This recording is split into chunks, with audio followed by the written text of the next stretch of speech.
Hey, back again with a Flat Earth chit chat, and we have a couple of people in. And to be fair, normally we get more people, you know what it's like, but I literally decided to do this just 10 minutes ago.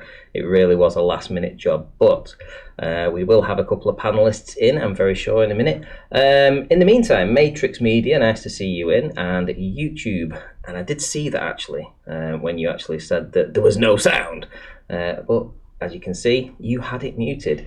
Leah Templar, nice to see you in as well. And people starting to come in, which is pretty awesome. Right, okay, let's see if we can get Paige on the line. Paige, are you there? Yeah, I'm here. G'day, Ranty. Hi, everybody. Hey, O double leg FPV, nice to see you in as well. Leah Templar says it's the first decent weather and she's in lockdown. In lockdown. Where is she? What country are you in, Lee? I think she's from the UK. I think she has a boat, if I remember rightly. Yeah, she's a catamaran. Yeah, nice to see you, the Wasp, as well. Okay, so we're getting some people in slowly. I'm sorry that I didn't give you guys more warning. Normally, we'd have more people right now, but it's okay. It's fine. It's been one of those days. You know, I mean, a lot's gone on. A lot's gone on in the UK. I mean. Essentially, we're in total martial medical law now. You know, that's just the way it's gone. We saw it coming. We expected it. You know, and ultimately here it is. From when I first mentioned this about 9 weeks ago, and said that medical martial law will be coming to the UK very soon, I got laughed at quite a lot. And here we are today with martial medical law. How long it's going to last, who knows? They're talking 3 weeks at the moment, but by all accounts, it seems that all the experts seem to be saying, you know, months, many months, could be as much as 18 months as well. You know, I mean, this is ridiculous, the amount of time that they're asking us to stay in. 18 months. Yeah. You know, I mean, I can imagine that what they're going to do is they'll be relaxing these rules and regulations for a time, and then they'll be making them harsh again at another time. Who knows where this is going? Who knows where we're going to end up in just 6 months' time? Who knows what we're going to do doing at Christmas? Nobody really knows. But ultimately, we're here, and the world's a completely different place than it was six months ago. You know, I mean, yeah, it'll never be the same again. This will be like 9/11. Things will change because of this, and things will never go back to the way they were. They can't. Yeah, everything's changed. Everything will change. Everything's, you know, like I was saying to my missus earlier. I said, look, nothing is going to be the same. It's just not going to be that case. We had it good for a long time. In fact, we had an excess, an abundance of so much stuff. You know, we had things that we'd taken for granted. You know, I mean, just even food and things like this. A lot of things that we took for granted, we didn't appreciate how lucky we were. And now I think we're understanding that, you know, food doesn't, well, it does grow on trees if you talk about apples and bananas and stuff, you know, but essentially food does not grow on trees. You know, I mean, somebody has to produce it and make it. Yeah, exactly. So I'm going to say a few more hellos anyway. We've got Brandon Toy in. Awesome. Nice to see you in, mate. We've got Amanda Young in. Nice to see you in as well. Odd Item. Haven't seen you in here before, I don't think. But nice to see you in as well. Hope you're one, you know, not a troll. Hope you're a nice person. And second best Bob, nice to see you in as well. So got 32 in at the moment, and it's getting more by the second. So what day did they declare? What date was it for you when they declared martial law there? So that was today. So that would have been 23rd of March. 323. So the day after, I think, was somewhere in America, California, New York, and I think it was Washington State declared martial law on 322, which we were expecting. I mean, 322. Yeah. It says, Thomas Lucas says, Ranty's changed his name, wants to be a conspiracy money maker. Be careful of what Ranty says now. Money over morals. Okie dokie, well, you're entitled to your opinion. However, ultimately, that isn't the case. I mean, I changed my name simply for one particular reason, and it's so much easier for somebody to get in touch with me by just saying Ranty instead of typing out Ranty Flat Earth, because it doesn't come up in orange. And because I stream, it's quite often I will see ranty being typed, but if it doesn't pop up in orange, when I'm actually trying to moderate the stream and keep control of the panelists, etc., etc., there's a lot to keep on track of. It's far easier when I see a bright orange thing pop up because I know that somebody's speaking to me. Not many people have got the time and effort to type in. Not everybody can type in ranty flat earth, but ranty, dead easy, 5 letters, it's dead easy to do. Ranty flat earth is a lot longer name to type out. I miss a lot of comments from people, and when I'm trying to moderate debates between people, some of those questions get missed. So it's a very easy thing to just change my name. Everybody knows me as ranty anyway, they always know I'm a flat earther. There's no point to put flat earth after my name anymore because it is what it is. People know who I am. That's that. Hope that's cleared everything up for you, Thomas Lucas. It amazes me how people will just assert their opinion as fact, regardless of even any evidence to the contrary, where, you know, you were losing subs and losing money for talking about certain things, you know, that weren't related to flat earth. So how on earth is changing your name, taking flat earth out, making you more money? It's been doing the opposite. It's like, do you guys even do you look at anything before you just open your fucking mouths and spew shit? Like, really? Yeah, I mean, at the end of the day, you know, I'm a truther at the end of the day. I mean, I got into flat earth through other conspiracies, you know, that other people already know about. They already know about 9/11. They already know about chemtrails, you know. These are things that at the time were, okay, they were what you would class as conspiracy, but now they're pretty much accepted, you know, especially when you talk about things like chemtrails, you know, geoengineering, you know, that's you know, everybody knows this is happening, you know, so it's not like I fell into flat earth. Yeah, exactly. So, you know, ultimately, you know, I mean, we all end up on this route. I've been into conspiracies for the longest time, you know, it must be, 15 years now? Something like that. So yeah, to just say that I'm now gonna start talking about other things, which I am actually starting to talk about other things, but ultimately that's because right now in the present there's a massive event going on that's going to change everybody's life, and to not talk about it seems a bit stupid, really, because flat Earth can, in my opinion, it can wait a couple of months. It's not a big deal. We can still talk flat Earth. It's not going anywhere. But right now, when things that are, there's an ongoing thing that is literally affecting every single person in the entire world, I think that needs talking about. I think that takes precedence over talking about flat Earth right now. Although we do, you know, I'm happy to talk flat Earth when anybody wants to talk about it. It's not a big deal. But yeah, I mean, everybody knows that what's going on right now. They're in a situation. You know, there is a situation going on.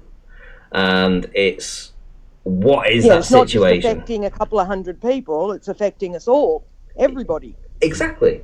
And it's going to, as I said, it's going to affect, I feel really sorry, and I'll be honest, I've been thinking about this, I've not actually said this before, but people in these underdeveloped countries like Africa, the Africans, when this really hits there, you know, that's going to be a major problem for them.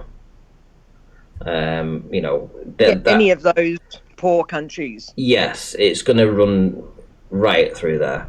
Well, that's what Event 201 simulated. It was about 6 months into it, and then all of a sudden, after about 6 months, people just started dropping like flies, and it was in all of the, you know, mega cities that are the poorest.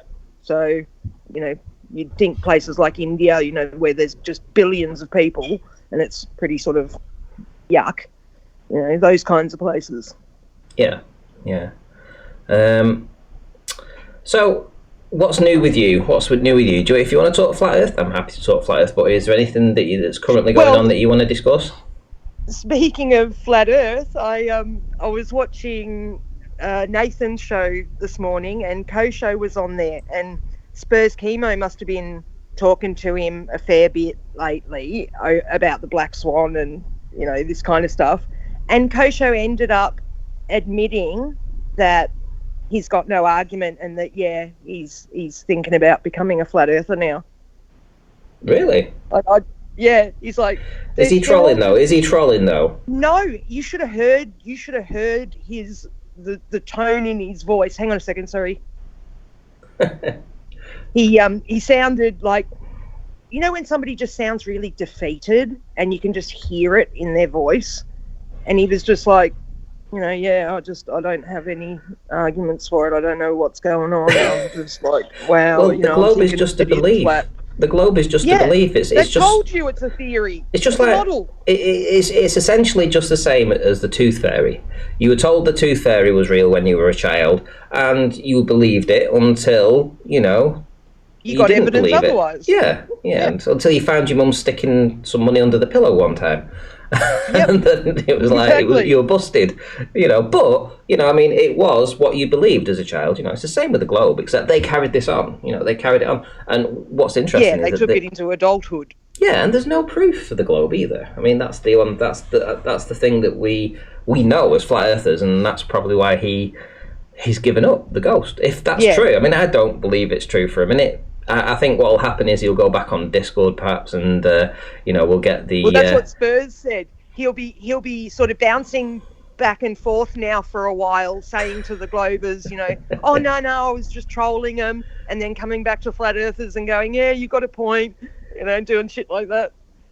Right, okay, so Major Tom says Boris declared the UK on full lockdown. Yeah, we can get into that in a moment. Second best Bob says, oh, Ranty, chemtrails too, and 9/11. You've lost me now, mate. Okay, bye then. Too, yeah, like the government tells us they're geoengineering the sky, dude. Yeah. Like, if you're going to believe what the government says, then you must believe there are chemtrails, because they tell us they're doing it. They've been doing it for years. If you don't know that, then get out from under that rock. Exactly. And Thomas Lucas says, LOL, I don't think so, Ranty, but hey-ho, if you believe it, then it's true. Just don't want you to see urging people to take vaccines. I've never... Oh, God, no, don't go into any vaccine. I've never been a proponent of telling anybody to take vaccines. In fact, in my entire life, I have never taken a vaccine, except... Sorry, that's a lie. When I was I've never had a flu shot or anything. When I was a child, I had those... They had like a big circle of needles that they stuck in my arm. Oh, yes. My mum had them. When I was about it's like 5. A big... They're horrible, those things. They look like you've been jabbed with about 50 needles all at once. Yeah, well, I was only about 5. And the other one was when I had one done in my left arm near the muscle, the outside, and it left a little scar. Left a little scar there. But I was about 12 then, I think. But yeah, as an adult, I have never... taken any vaccine for anything. No flu jabs, nothing. I won't do that. That isn't for me. It's nothing. That to me is far more dangerous. Putting foreign things in your body like that. Yeah, putting mercury and cell lines from aborted fetuses, which they can argue that these fetuses were aborted back in the 60s and 70s, and the cell lines have just been cultured, just regrown forever from them, but it's still human DNA. It's still like these are really disgusting things that they're doing. Like, wow. Yeah, so for me, I'm not a proponent or somebody that's going to tell you to take vaccines. In fact, I'm the opposite. I would avoid them at all costs. What's going on at the moment, it clearly looks like they're edging towards something like that, this mandatory vaccination for this virus. I'm going to, again, stick my neck out like I have done since day one and told you guys that, hey, this isn't just your average everyday virus. This isn't just the flu. This is a biologically engineered weapon designed to kill. That's what it does. It's designed to, and it was made to kill. It's actually a SARS virus. I've told you guys before. It has a SARS base to it, and that's why it's so virulent. That's why it kills so many people. That's why it's so aggressive. There's also markers inside of it that show how it is actually man-made. It cannot be made in nature. It's impossible for it to have been made in nature because of the markers that are inside of this.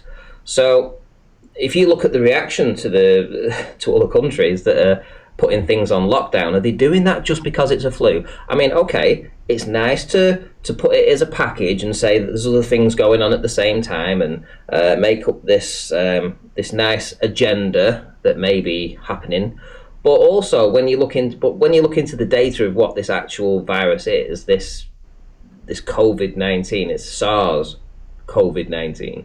When you look into that, you can see that it's man-made. You can see that it's been designed to transmit easily between human beings. It's been designed to attack the lungs. It's what it's been made to do.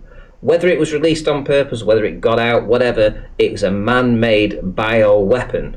And you've got to say the reaction to to this quote unquote flu that everybody seems to be saying it's a flu, or it's no better than, it's just a cold or something. The reaction by the governments to this flu, which isn't a flu, over the top. Yeah, it's more than over the top. It is more than over the top. I mean, yeah, okay, the other agendas will come in from that. We understand this. We know that they're probably going to crash the economy, or the economy is going to crash because of this, and it's just a nice side effect that's been a result of this, which they're like, okay, we can bring in a new currency now.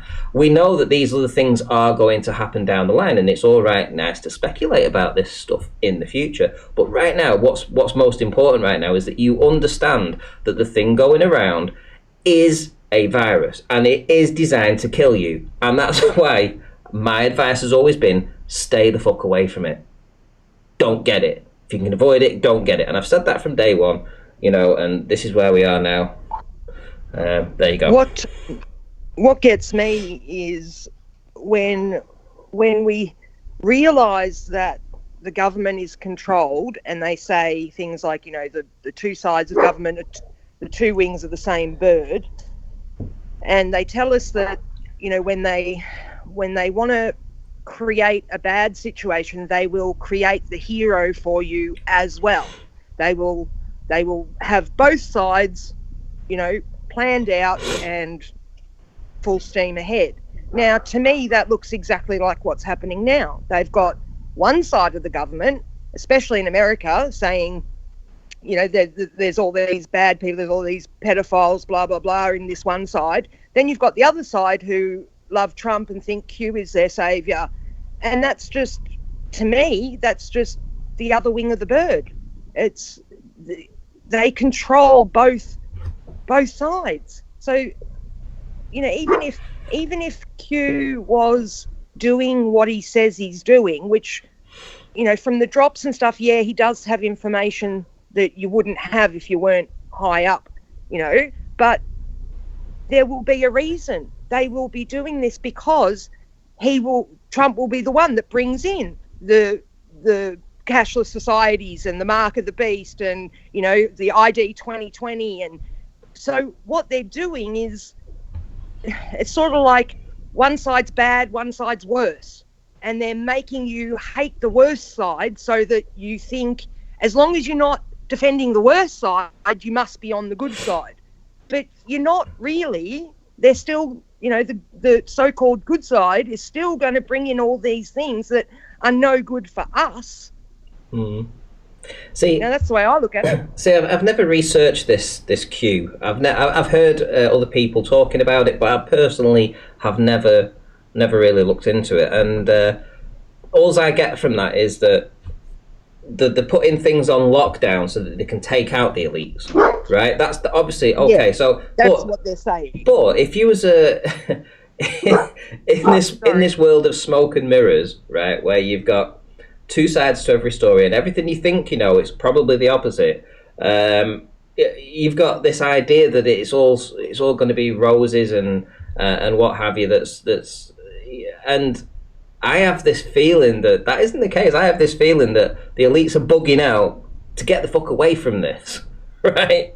I believe they're saving their own asses for the time being to come back at a later date. Whereas the Q believers believe that, okay, they're being eliminated one by one. They're taking the paedophiles out, they're taking the elites down, the cabal is falling, etc. But me, I don't think they would let it go so easily. It's a nice idea. I don't think that that's impossible. only because the way I look at the two sides of it is that they don't like each other either.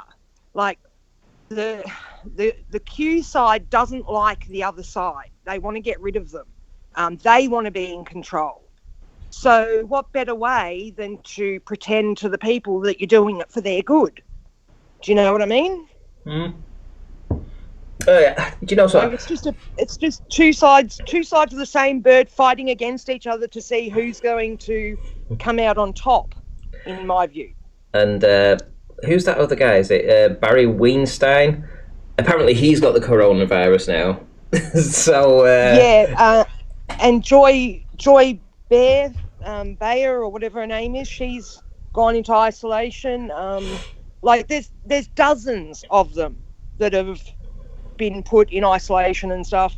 You know, Ellen DeGeneres is lying there on a Twitter feed in the hanging man position, and you can see she's got a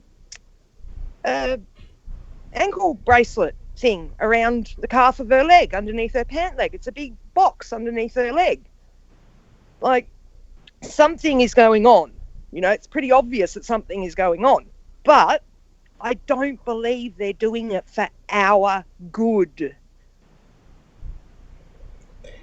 You know, I think they're going to find that, you know, if Q does get rid of all these pedophiles and shit, then we're going to end up having, you know, a cashless society. They're going to chip you. They're going to mandatory vaccines with this chip, this ID 2020 that's coming. You know, there's so many agendas going on. The Bible says that. There's so many agendas going on. What, you know, which one? Yes. We know that this event has the... And I'll tell you something else that nobody's thought about, something that I thought about a week ago, but I've never spoken about it. Here we go. Ready for this one? You know the... here we go. Global warming. Yeah. Right? And global warming's real, it's real, it's real. Well, what happens if you shut down all the world's pollution for about a year? All the factories and shit. Yeah. That's I mean, going to clear up pretty quick, isn't it? Yeah. What happens then if that sorts out the issue for global warming, and somehow this 1 year of us not polluting the environment has suddenly reversed the effects of global warming, and now global warming isn't a thing, and climate change isn't a thing, and they can now go back on their assumptions that that we're all going to die because of climate change and this, that, and the other. Yeah, the climate changes every day. Yeah. The other thing I would encourage people to do who believe in this Q stuff, look into the Saint Germain World Trust. Look into Jasara and Nasara and how they want to, you know, wipe everybody's debt. Get rid of the Fed. Doesn't Q talk about getting rid of the Fed? You know? They will offer you a shitload of money. Get rid of all your debts. And this Saint Germain World Trust is all backed by gold and, you know, precious gems and all this kind of shit. They're going to offer people a shitload of money.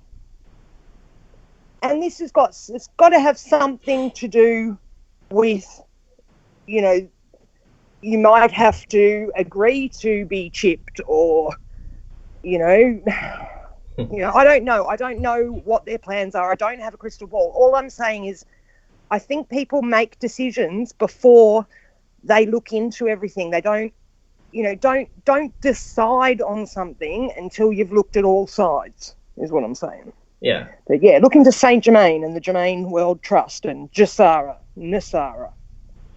It's interesting on Facebook. It's just everywhere. Every post is about this coronavirus. It's literally just there. It's just everywhere. And I was watching because everyone's at home, bored. I was watching the Boris Johnson speech that he did. So it was about 2 hours ago or something like that. And he says, these are the measures that we're going to be taking now. And the reason we've done this is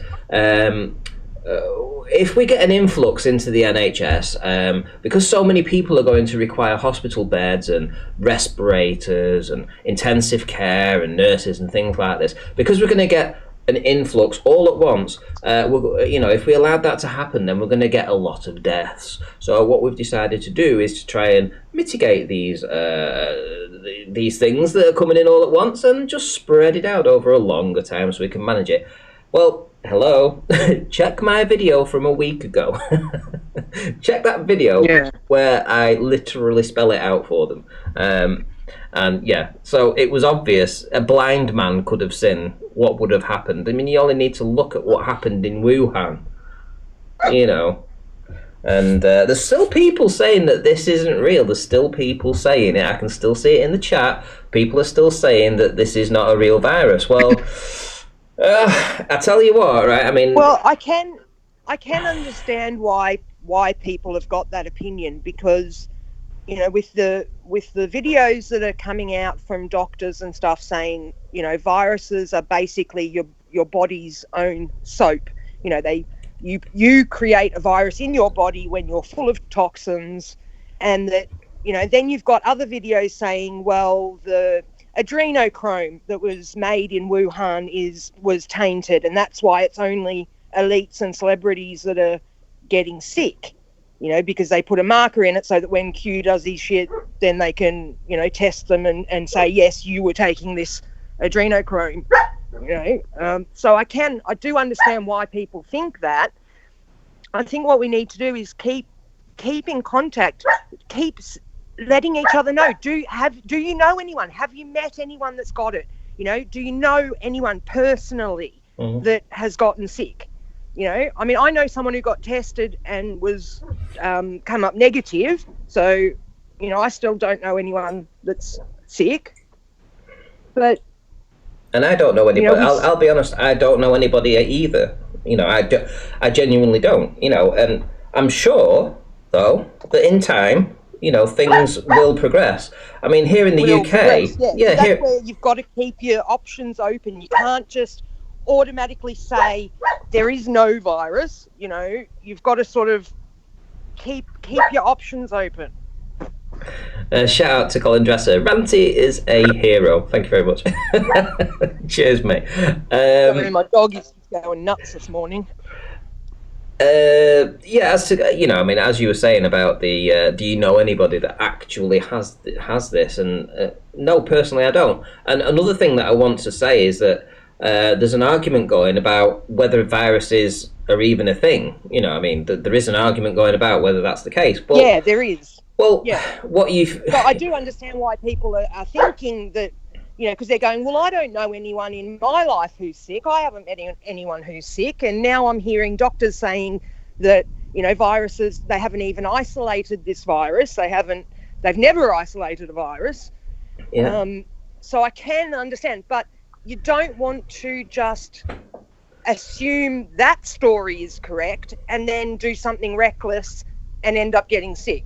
Do you know what I mean? Well, also, the point I was trying to make was that this idea whether or not it's a virus or not, it's totally irrelevant. Because the mainstream are calling this a virus, doesn't mean that's actually what it is. Let's not steer away from the actual facts here. This thing that's going around, is a biological weapon, right? Whether you choose to call it a virus, you call it the coronavirus, COVID-19. I get what you mean. Yeah, because you tag a virus onto it and then you get people arguing about whether or not it's a virus or not, that then dilutes the argument, because then you're arguing about whether it's a virus or not. Whether it's a virus or not, not why they're doing it. But this thing that's going around is a biological weapon. It was made in the level 4 Wuhan facility. The only level 4... You've got to believe that there is something affecting these people that's making them sick. So what is it? Is it,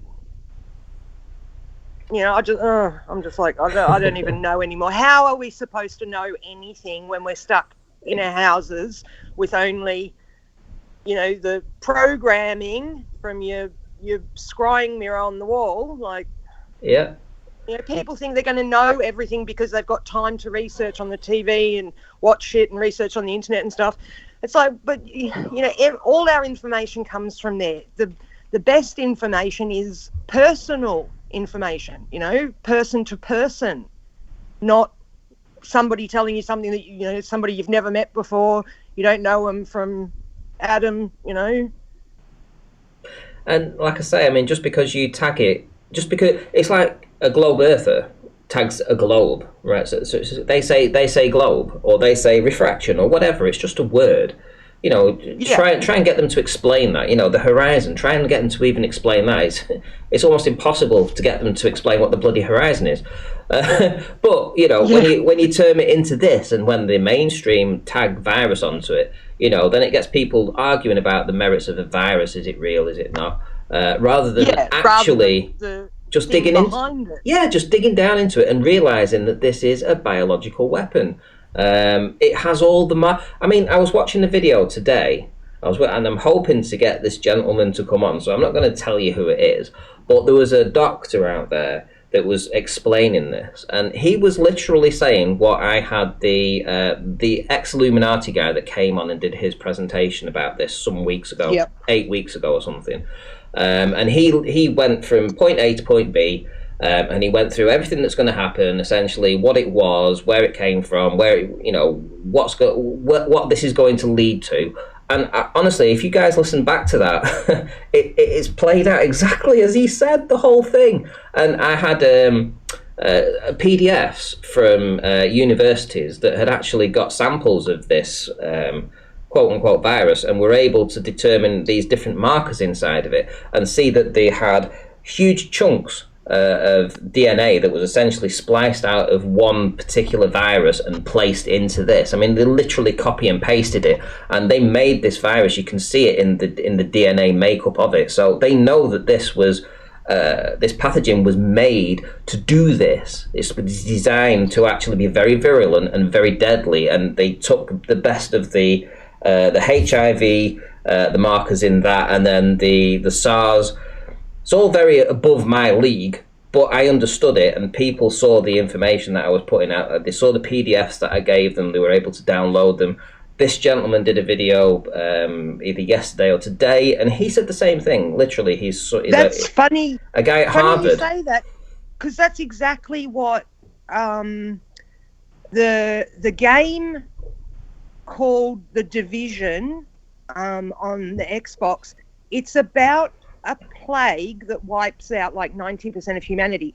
This guy created it, and he said, I just took the best bits from all these other viruses and then just turned them up full blast. Like, that's exactly what he said. That's exactly the words exactly what this game says. Yeah, exactly. Well, this is what this guy was saying. He said that they took the best bits out of the SARS. They took the best bit out of and all these different means and ways.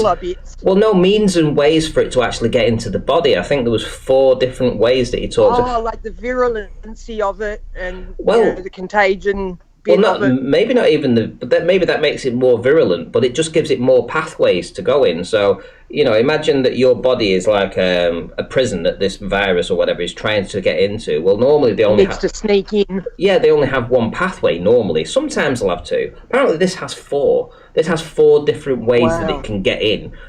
So they took the best of all these different things. They spliced the DNA. You can check it. You can see the sequencing in the DNA of this. So they know that it was man-made. They've analysed it, and we knew this weeks ago. Yeah, that came out pretty early on, didn't it? We knew this at the end of HIV and shit in it. End of January, beginning of February. We knew all this because there was an Indian research company that did that at a university. There was a couple of others, but they had to retract theirs because for some reason, even though they came to the same conclusions. But this is well known now. I mean, and that's why with Donald Trump, when he goes on, he's saying, yeah, it's the China virus because it came from China, and he said, and you need to be putting the blame on this from where it originated, from the source. And I found that very interesting. And ultimately, the source can't be the bat. You can't go to the bat and say you're to blame. You did a poo and a pig ate it, so you're to blame. You are the whatever it would be. Anyway, Pete, Shay, you've joined, mate. I didn't want to interrupt that. I'll just be gone for a second, Ranty. No worries. Nice to see you, Pete. How are you doing? Hey, how you doing, Ranty? How you doing, Paige? Yeah, good stuff. Oh, interesting times indeed. And let me just say, on the back of just you finishing your statement, isn't this one of the most difficult dilemmas now? Is too much information. So, where do you go to get some grounding in what is actually or may actually be happening for your own sake, your own sanity's sake, more than anything else, right? Because we're all in the midst of this, and everything is shut down. This is unprecedented times, and well, this is where we have to use all our wits and sort of keep ourselves together to try and figure out and make some sort of a pathway to the truth. Have we been paying attention is the question I would ask.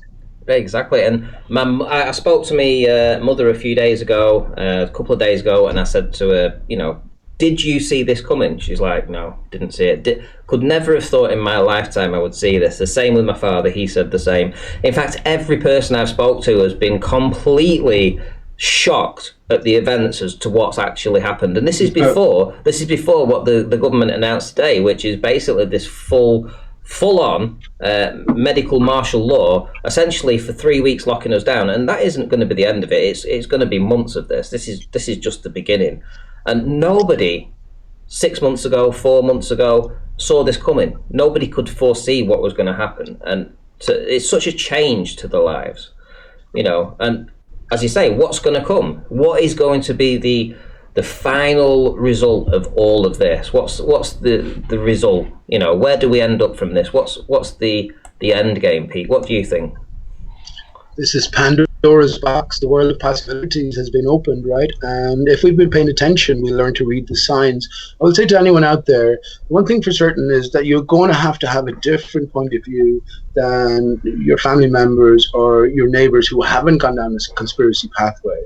Because you have more clues gathered, you have more sort of wisdom garnered over the years, and you need to sort of apply it now. I guess the biggest question is it real or not? Everyone else is taking it as real. I'm the only one going around here with a smile on my face. Let me just say this, Ranty. I knew, it's on my own hangouts as well, I was waiting for this. Easter last year, Easter 2019, I knew was majorly significant. With Easter, the resurrection of Christ, the Son, and just everything that's going on. I knew it was last year. I knew it was 19.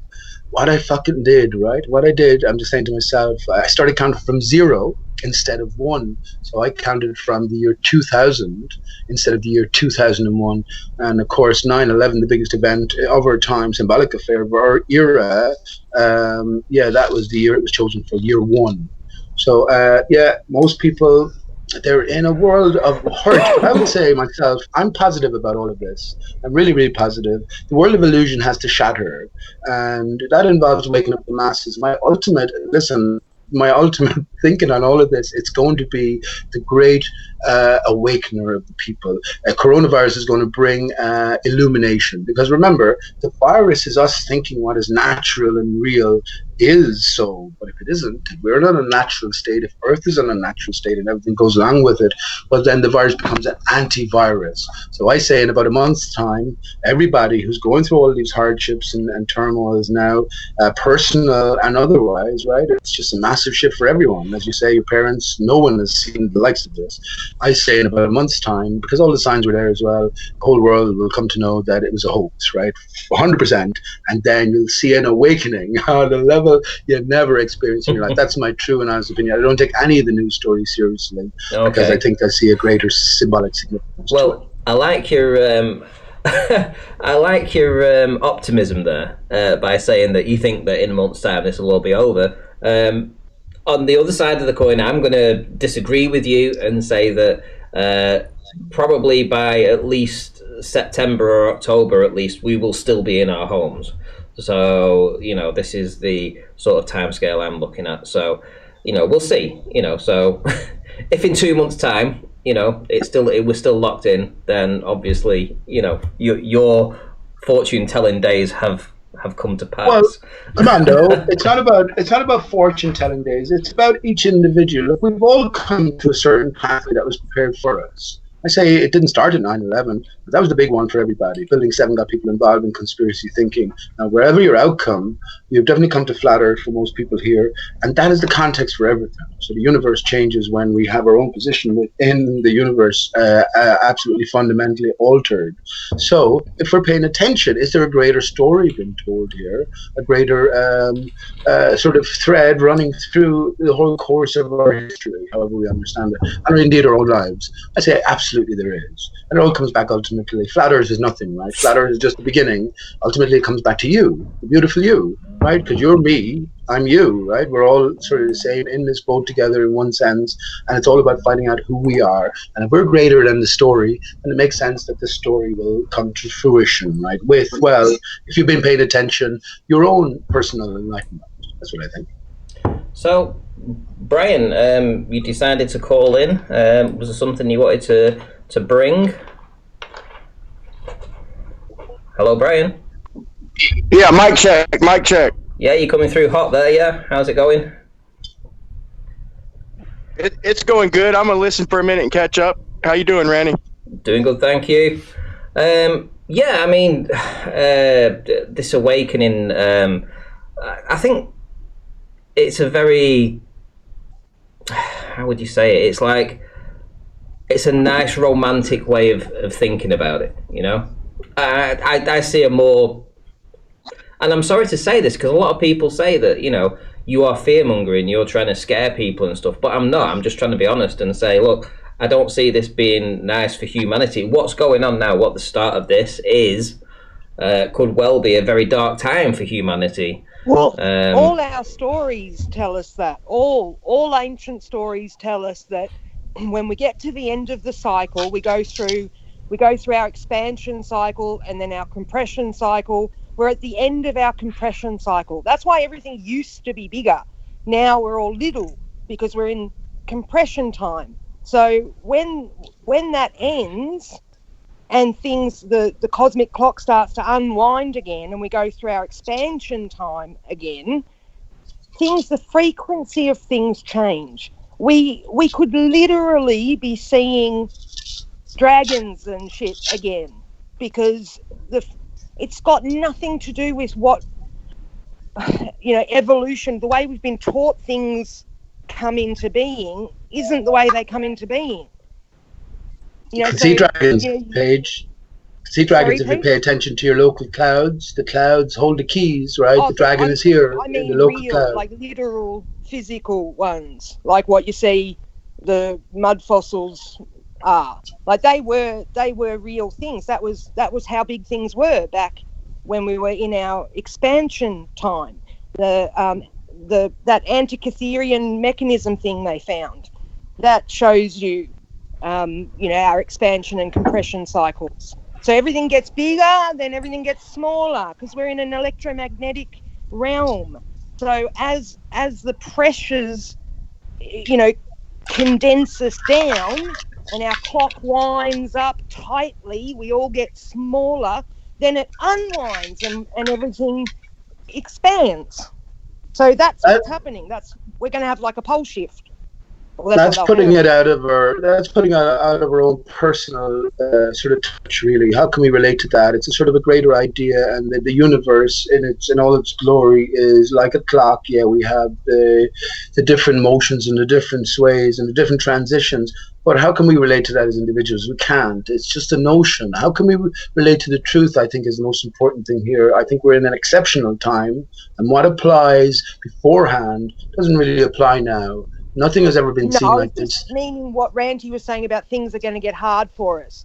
They will, because that's what, when you know, when all these volcanoes explode and the earthquakes happen, you know, when all these mechanisms of our realm start to reverse and go the opposite way, it causes destruction. That's just what happens. We've always known that. That's why all these stories tell us. That's why we have Revelation in the Bible that tells us that. That's why all these old ancient stories tell us about all these destructive events. Yeah, but so I'm not saying not going to happen. Yeah, but you're talking as if there's sort of certainty attached to these stories, and of course there's many different stories we can draw from. But let me ask you to consider this: We know we're living in a world of complete illusion. The spinning ball itself never had any life. So maybe the end is, are all ends bad? I say no, the end of illusion is good, right? But we don't maybe have to wait for years to come or the next life to come. All this Nothing goodness ends. It's not an ending. It's just, that's why it's the snake eating its own tail. You go around and around and around. It's all the, even the end of this age isn't the end. It's just the beginning of something different. Yeah, but honing in on what exactly that different age or that different possibility is the quest for the individual, I suppose, and that's where many things become possible. Can we garner any truth from our experience here? Is there a greater story than told? I say there is, and if we pay attention, we can come to read it. But I do agree, there is a cycle to all of this. But ultimately, I agree with myself. I guess it's an individual experience. That's why, and especially now, right, where social isolation and everyone is sort of trying to deal with their own thoughts. Every woman's thoughts will be their own specifically, and especially coming into the next few weeks, which will be tougher still. I think this time is a good opportunity for people to consider a creator, consider this realm to be something that was made for you.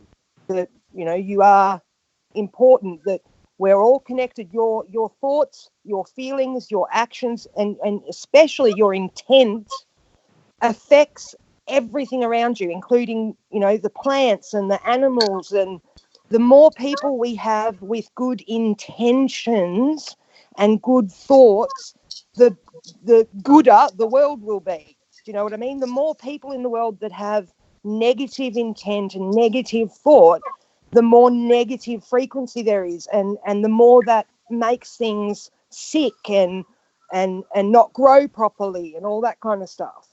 You know, it's about time we realize we are all connected. You are not just you by yourself. You know, every thought you have, every action you take has an effect on everything around you. Even somebody across the other side of the plane will be affected by your intent. Yeah. I nodded my head there. The butterfly in California is after farting. Yep. Oh, I'm so sorry about my dog. Going to do a shout out to Colin Dresser, who says, Ranty FE, thank you. Yeah, cheers for the super chat, mate. Appreciate it. A lot of people saying that, that they appreciate that I was right for what I was saying. But I don't think the time now is to sort of like basically make a big hoo-ha about that. You know, the time for why I was saying what I was saying at the time was for that people could prepare. You know, they could buy some extra food in. Anthony's doing that for you, Auntie. Well, he's still going on about how he's right. He was doing it again on Nathan's show today. He's insane. I can't. I just can't get over it. But anyway, the simple thing is that the reason that I was going so hard on this for the past few weeks was to try and encourage people to go out and prepare.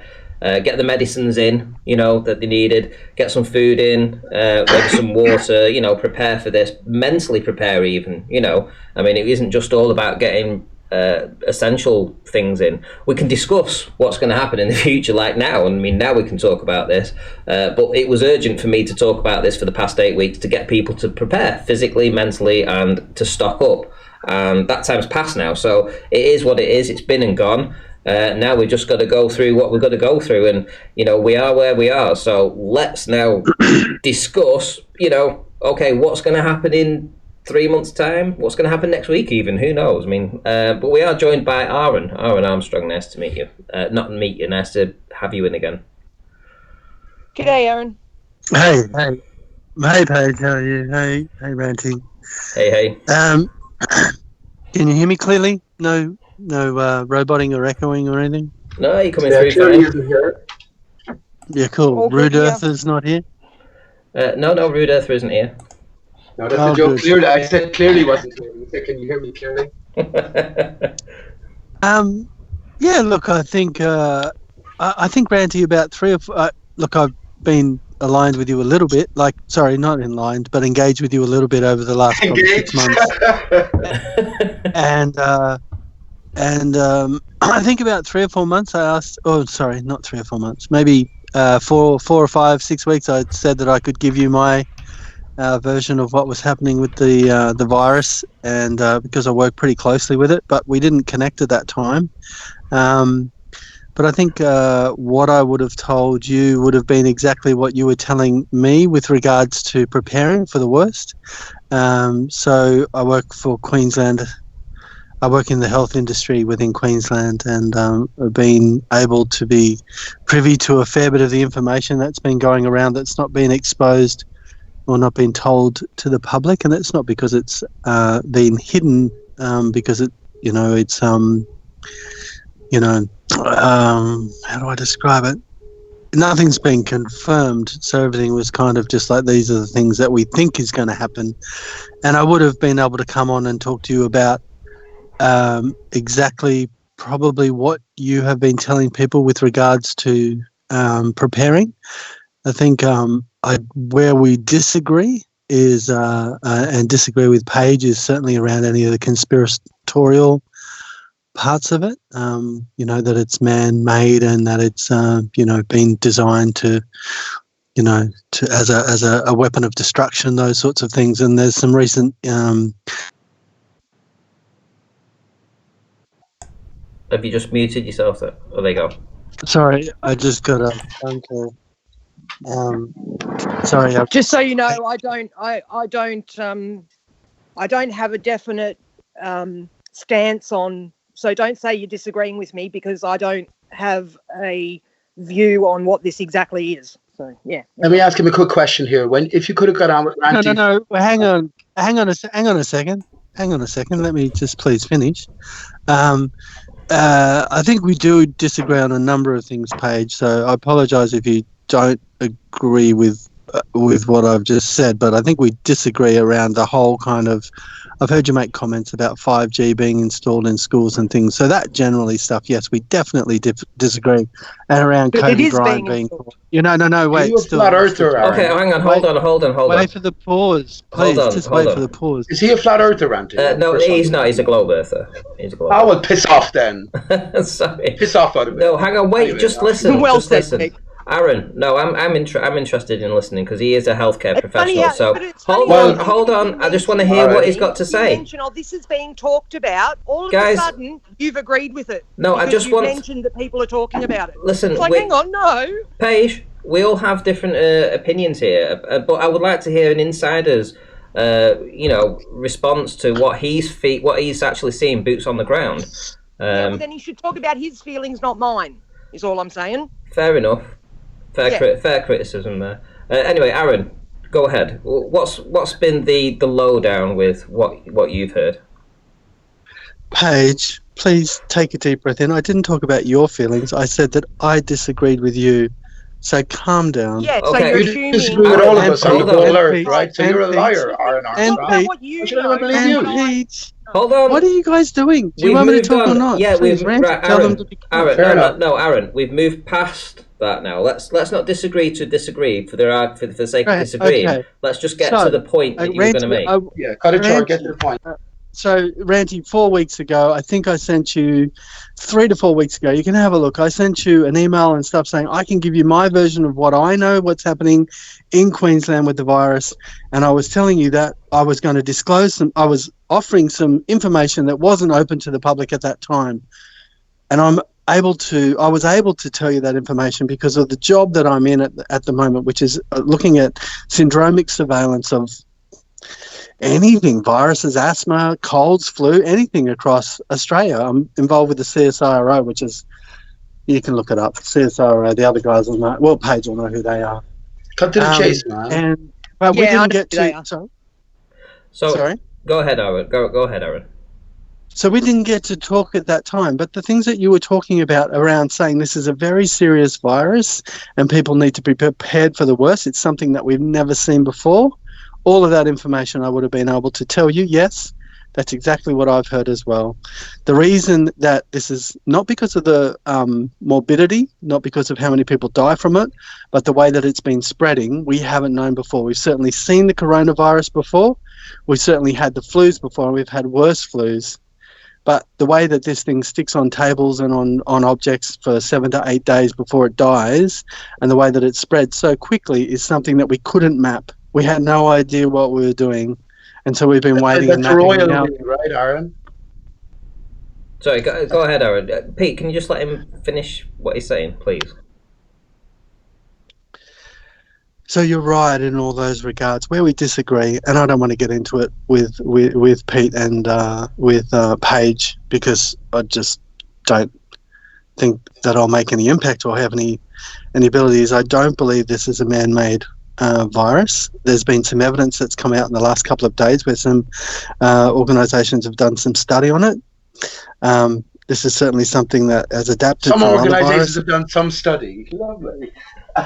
Would you like me to put my phone down and put them in the chat, Peter? Well, I'm banned from Randy's chat, so can't put them in the chat. But you're banned. But I mean, how trustworthy are you? Do you know you live on a spinning ball right now? We just want to gauge how trustworthy you are, right? Pete, you're a raving idiot. Could you please be quiet? I'm a raving idiot. The world is shutting down, and we're supposed to listen to fucking proven liars like you. I'm out. But you're trustworthy. Thanks, Randy. I'm going to leave. If Pete's going to act like that, I'm just going to leave. Thank you. I don't want to make a fool of myself like last time. So you think we live on a spinning ball, man? How? You think everything we live is on tainted? a This guy says he's been doing the rounds for years. I haven't He's been like George. around. He wants special attention Randy, now. Look at the times we're in, for fuck's sake. Hang on. Randy, have I said anything derogatory to anybody to deserve this abuse? Ranty. No, you Ranty. just said stupid things. Can I just say, I've never told... Randy, fuck him. Look at the snake in the grass appealing to somebody. He's the very one in the chat. You banned him for a reason. Because there's snakes in the grass, they'll lie to your face. Without showing their own face. Show your face, Aaron Armstrong. Pete, what is wrong with you? I've just confirmed. The world is shutting down, right? Said. And you're part of the lying crew. So when you tell me the virus is real, I know it's fucking a hoax. Yeah. But Randy says the virus is real. That's Pete, Randy. Everything's inverted. The deeper story is in the symbolism. Pete, Randy says the virus is real. Indeed. Don't care what Hang on, he says. Aaron. He has his point of view on things. Aaron, when I spoke about the 5G, I spoke about it as this could be an added bonus for them, that they can put 5G in the schools while there's nobody in there, and they're actually doing it. No, I don't believe they are, Paige. Well, we've got video of people going and finding the vans at the schools that are putting it in. That has already been, that's been debunked by Brandy Beaver. Can I finish? That's been debunked, Paige. We've got people from the school systems telling us that they've had emails saying 5G will be put in. So I'm sorry, but no. So can you please, Paige, could you please take 2 minutes and find that information and then post it in the chat? Yeah, they're putting up 5G everywhere, man. What's the debate on that? Paige, if you have evidence of it, then you should be able to easily find it. Listen, this guy here will tell you there's no hoaxes ever. He'll tell you live in a spinning ball in spite of all the evidence. At this late stage, is time not precious here? Your ear, please, for a second. Ranty, can I have your ear, please, for a second? Go ahead. Ranty, can I have your ear for a second? Oh, Ranty, please. Mate, I didn't get all I'll tell you the channel where you can Right, okay, guys. Right, come on. So let's give him one more minute. Go ahead, Aaron. Ranty, I was trying to defend this guy, but he's acting like they're not putting up 5G. What is he fucking talking about, dude? Yeah, interesting. I'm not sure what you're after, Ranty. I'm not sure what you're after today, but I'm not after a fight with anyone. I've given you the information. We're all in a bad mood, for goodness man. sake, could I please finish a fucking sentence? No, you can't, dude. We're struggling to find food. Dumb fucks. Right, let him finish. Okay, guys, listen. It's all very well and good to poke the Glober, right? Okay, but can you just give him like 30 seconds? I'm sure he wants to say something. Listen, it's open house then. After that, I mean, if you guys want to hang during court him, give him a minute. Give him a minute. Go ahead, Aaron. Randy, I didn't come on to fight about whether 5G is being put into schools or not. I disagree with those things. I don't need to bring any evidence because that's not a claim that I'm willing to fight to the death for. What I came on for was to let you know that this is a very serious virus. It is very scary.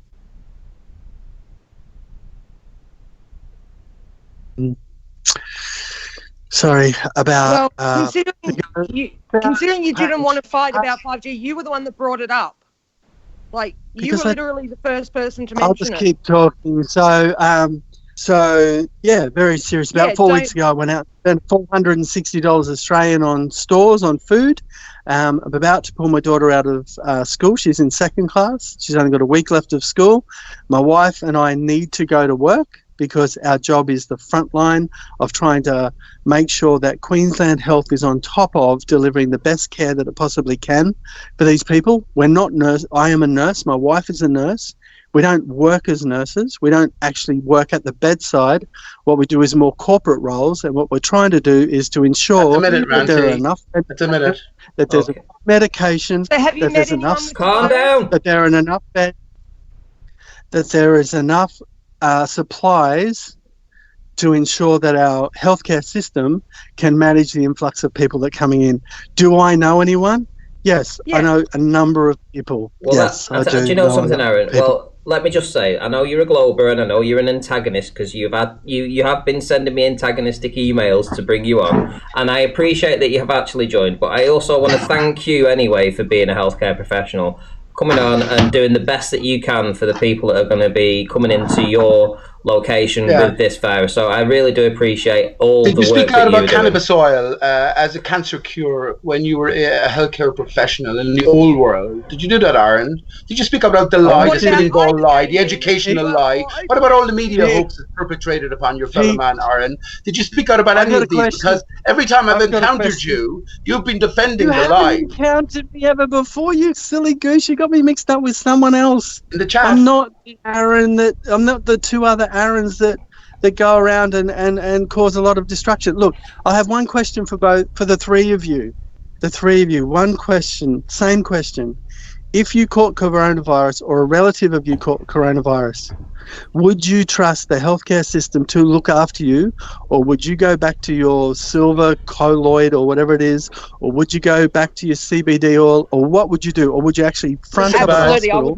Hang on, Paige, let me answer that succinctly. Allow a medical... I haven't finished my sentence. And allow a medical professional, someone who's trained... Medical professionals, no. Wow, that's pretty full on. Good on you. Yeah, I've got. So hang on, Paige. One less person that strains our healthcare system. So hang on, please. Please. Let me answer your question. Okay. Hang on. Hold on. Families don't turn up. Come on, Paige. Okay, hang on. Healthcare system. So I put hold on. The medical industry because I don't use them. That makes a lot of fucking sense. Okay, right. Listen, you moron. There's one question. John Ranty, asked the question. Let me answer. I know. Let me just finish. There's one question that I want to ask Aaron. Yeah, putting a strain on a system that you don't use. Hold How on. fucking stupid. There's one question. There's one question. Really have right, I'm putting you guys on mute. Aggression, Paige. Right, you're all on mute. Right, you're all on mute, so nobody can hear a single word that you're saying. Yeah, nobody can hear what you're saying, guys, because it's only me right now. So I've taken you off. So here we go. I want to ask one question to Aaron, just one, and then I'm gonna sit back and let you guys get into this. I promise. But there's an important question I want to ask him, and this is really, really important. So please let him answer this. Really important. Right, Aaron. Right now we have from the mainstream, so you've got to be very careful about these figures, right? But we do have figures from the mainstream that tell us how many people are apparently infected with coronavirus, how many have closed cases, and how many are active cases.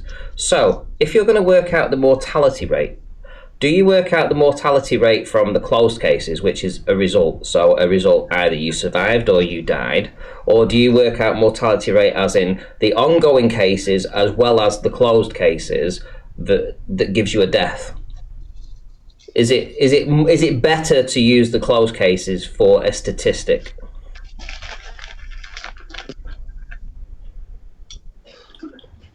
I know this is going backwards and forwards between you and Anthony and a few other people, and I can safely say that I agree with what you're saying, and that we should look at the worst case scenario and go from there. We should not be downgrading or downplaying the severity of the virus and the effect that it will have. So if 12% or 13 or 14% makes people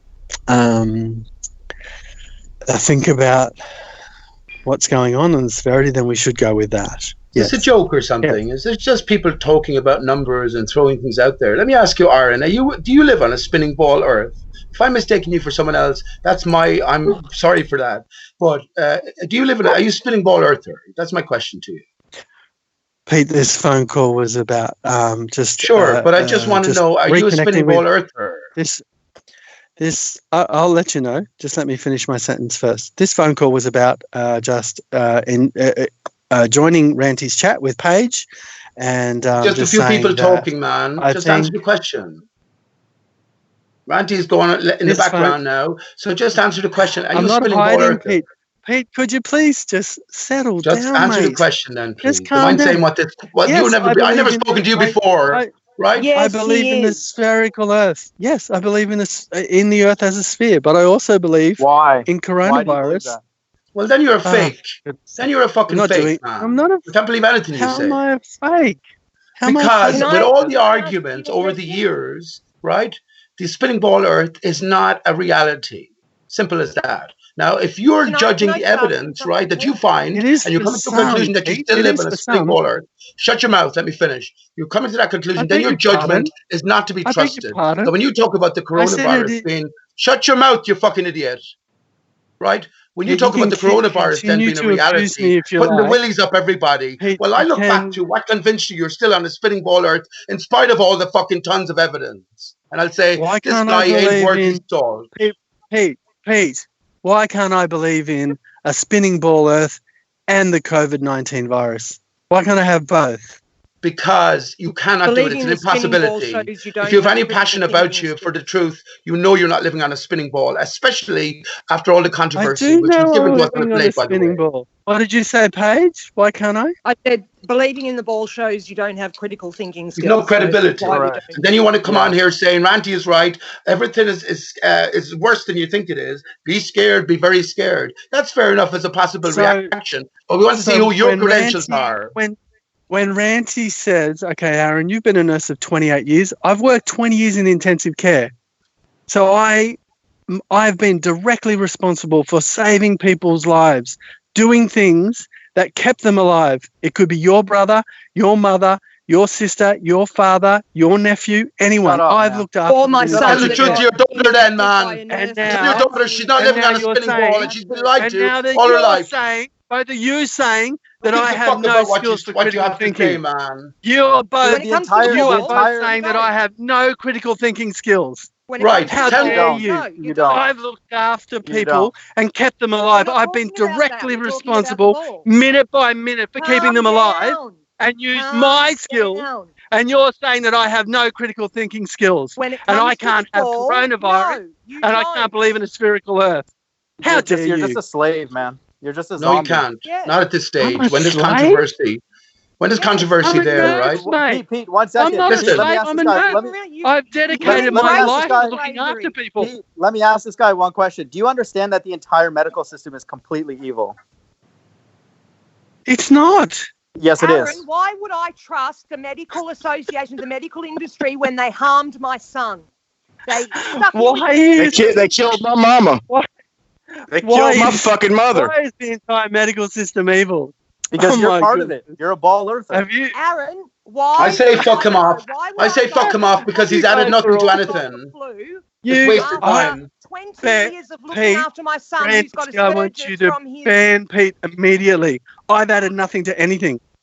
You've added nothing. Shit all. To this conversation I'm talking about. Be scared. Be very scared. 350,000 people die from medical lives and letting them get hard. How dare you say, Paige, if you've got a case and you need...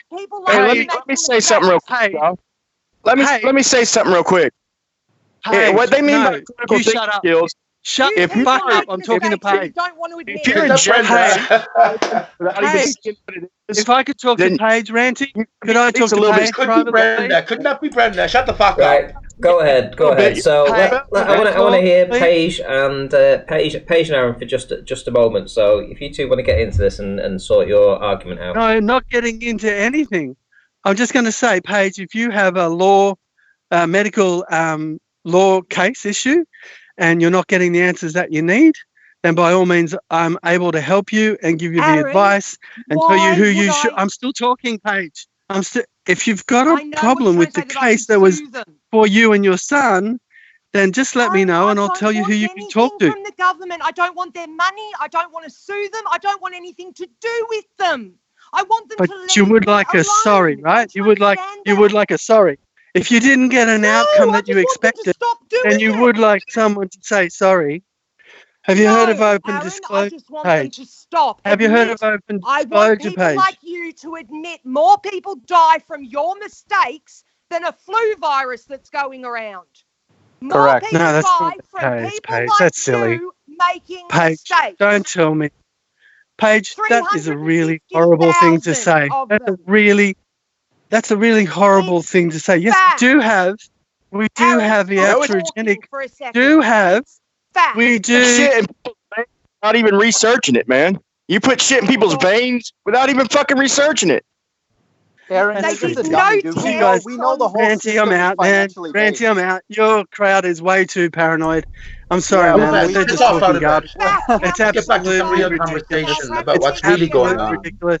I'm not rage quitting. You're out, so but piss I off, man. have a reasonable conversation with a paranoid so dumb, bunch of dude. people. Piss I've off been out of it. very Someone kick him out. nice, Hey, very polite, if and you, said that I This guy's offer so- to help this guy's anyone so arrogant, with man. any He comes in questions here that they and says- have around This guy medical comes in health. here But like when I'm Superman. accused of This being guy comes in here evil, like Superman, when like I he am saved a bunch accused of of being Not- an evil person, when I've dedicated not you 28 in years of my particular. life to help Just leave already, man. That is Go away, totally man. inappropriate. Makes mistakes Go away. and they won't admit It's too it. late in the game, everybody Yeah. who's listening. What's Yeah. happening around Go you? away.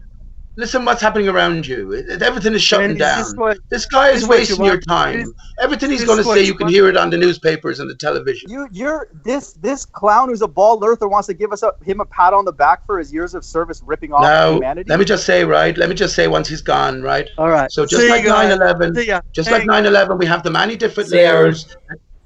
We have the many different layers incorporated into the narrative.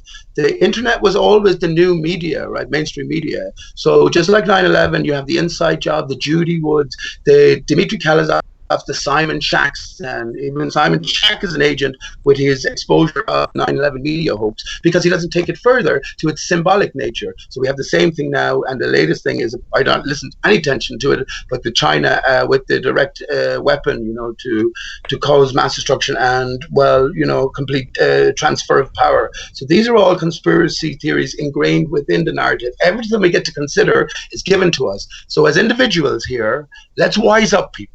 Let's rise up and lose that fear. Lose that fucking fear. In one sense, look at the lives we're living in. We know we're not just mortal beings, right? So we're going home, but in another sense, then all is not over. The Creator is in control of everything. Let me just finish by saying, there's plenty of nervous people around. If you haven't come to terms with yourself, well, the world is changing for you. And lots of people will wake up very quickly, I should think. Look, I'm not trying to say that Aaron doesn't do anything good in his job. That's not what I'm saying at all. What I'm saying is that the amount of good that they do doesn't outweigh the bad things that happen.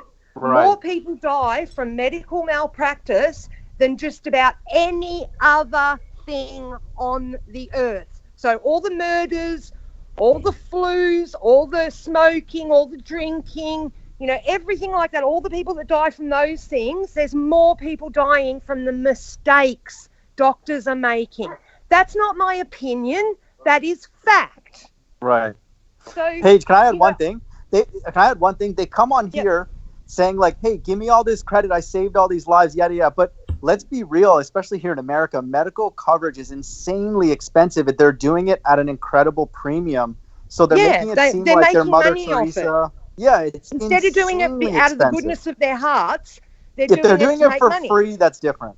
I agree. Well, that would even be if different. they did it for what it cost, like, just cover your costs and have a decent wage, that's one thing. But they don't, And it's insane. when he asks me if I got the COVID-19, would I go to a hospital or would I look after myself with my colloidal silver and blah, blah, blah? When you look after your son for 18 years with Asperger's, knowing fine well 2 days after he had his MMR, he changed. He went from a happy, smiling, loving, interactive baby to a stone face. Wow. Like, I do not trust Same thing happened to my nephew. Yeah, he just went stone face, no smiles, can't look at you in the eye. He's 20 now. He's finally able to look at me when I talk to him. He's 20. Like, they just I don't think disconnect. Aaron understands what an effect these things have on not just the person who it happens to, but their entire family. And I got nothing. Now it's coming out that ADHD might have something to do with vaccines. And Paige, I got nothing against these guys, man. But when he wants to get all opinionated, when he might be trying, he might have a good heart and all that. But if he's not willing to research the medicine, if he's not willing to research the things he's deny that many people die from medical malpractice, there's something wrong with him. Right. I don't discount that he's doing it because he wants to help people. If they're not willing to research what they're giving to people, then it is their fault. If they're not willing to research what they're giving to people, then they're under spell. If you ask me. Yeah. Because they don't want to have to. It's the same. It's the same as Rumpus. To actually look at it. Paige, it's the same as Rumpus. These clowns come here, flash a PDF, don't teach us anything, then they want an applause on the way out, like they did something. And this is the same with this guy. Exactly. This is Satan. This is the work. That's why you got to nip him in the bud, especially now. For fuck's sake, look at what's happening around. It's unbelievable. But there's a greater truth we have to try and wrap our brains around. Everybody here is flat earthers. Have you just settled on, the earth is flat for 5 years? Nathan Oakley, where Ranty left, right? You're just happy there, proving the lie to Rumpus wrong? Well, do you think that's what it's all about? Of course not. All of these corruptions are part of this system, this life that we thought we knew, but we have no idea what it entails. We have time is short here. How long is it before they cut the communications, for instance? Or not communications are cut. I reckon within 6 months the internet will go down. I've heard this from a few different channels. They're already talking about the internet needing to be shut down. Well, Ranty, Paige, while the country shut down, the 5G trucks are busier than ever here. Well, I think what's going to happen is the demand for internet is going to be so great during this lockdown that people are going to have a lot of issues with bandwidth. They're going to have a lot of. I mean, I won't probably be able to stream, or maybe because it's at 10:30 at night. But try doing that during the day. I mean, I think Nathan with his show is probably going to struggle quite a lot to get an even show out. Ranty, hang on, Ranty. Let me tell you what's going on, right? They are having a central hub for everything now in every country, right? So when the time comes, the whole network will be taken over, and the broadcast. QAnon is big these days. I don't pay any attention, right? But you have a whole internet clique now, which differ from the older generation, which did their news from the radio and television, and now you have the conspiracy crew. So I think that's what's happening. That's why all of this is coming around now, and it won't be 6 months. I'm telling you, it's all about Easter. What Easter represents, April 12th this year. April 12th was the day the Titanic set sail. It's exactly 6 months between April 12th and September 11th. September 11th has been associated with the birth of Jesus. April 12th is the death and resurrection of Jesus. Okay, so let's look out for April the 12th. Question. Yes, go ahead. Dude, did you shorten your name to save bandwidth? Why did the flat earth get dropped from Ranty? Well, I just noticed that people were typing Ranty quite a lot in the chat, but it wasn't showing up in orange. Yeah. And I was missing quite a lot of comments from people. So, because people weren't prepared to type out the full Ranty flat earth, it was easy. Okay. They just type Ranty. So anytime somebody types Ranty, it shows up on the screen, so I get to see it, so I don't miss anything. So it's why did you call yourself Ranty? Oh wait, you're still on our team though, right? Like everything's still good, right? The Yeah, Earth is flat and, okay. Of course the Earth is Our flat. team. Whose team are you on, Mind the Pod? You're not on my Hang team. on, wait a minute. I wanted to ask you guys a question. What do you think about the fact that the UK government has asked the retired doctors and nurses to come out? And I think it's on a voluntary basis. So What the hell? there's 7,500 nurses and doctors that have retired that have said they'll come back into the NHS. They'll work through this coronavirus pandemic that's going on. And I think, as I say, I think it is on a voluntary basis. What do you think to those people doing that? There's no real deaths, right? Just hype. It's not going to be any real deaths, so I think it's great. Yeah, they're trying to make it seem like they're so taxed for resources and all that, and all it has to be is proportional to the economic decay. But it's all just hype and pandemonium. I haven't met anybody personally who's been affected by this, and anybody that I even have talked to in the medical field says it's just the flu. So I don't know what's going on. Right, there's a transformation going on behind the scenes, right? So try to think of it in a more positive sense. All the people now that have taken an oath to you will be serving you. You are the highest authority on the land, but you can get wrapped up in the literal all you like. That's fair enough. It's an individual's pathway from here on in. But while we have the ability to delve deeper, I think we should take advantage of it, especially as flat earthers. This is what it's been all about. You know, it really has. I say this, let me just say, I say this earth, this is what I've come to find I hold in my heart, right, as best as I can figure it out. This earth in its current form is 422 years old this year.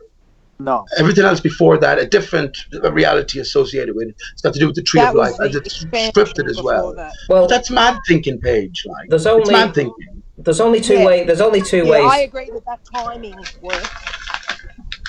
There's only two ways to look at to look at this. What's going to happen? You know, there's only two ways that's going to. It's either going to be that there is a virus, or it's going to be that this was all some big scam to bring other things in. So, but also, can I just say that they can still do the same as well as having the virus. They can still usher in everything that you think, whether it's real or not. They can still do the same. Whether it's real or not. Yep.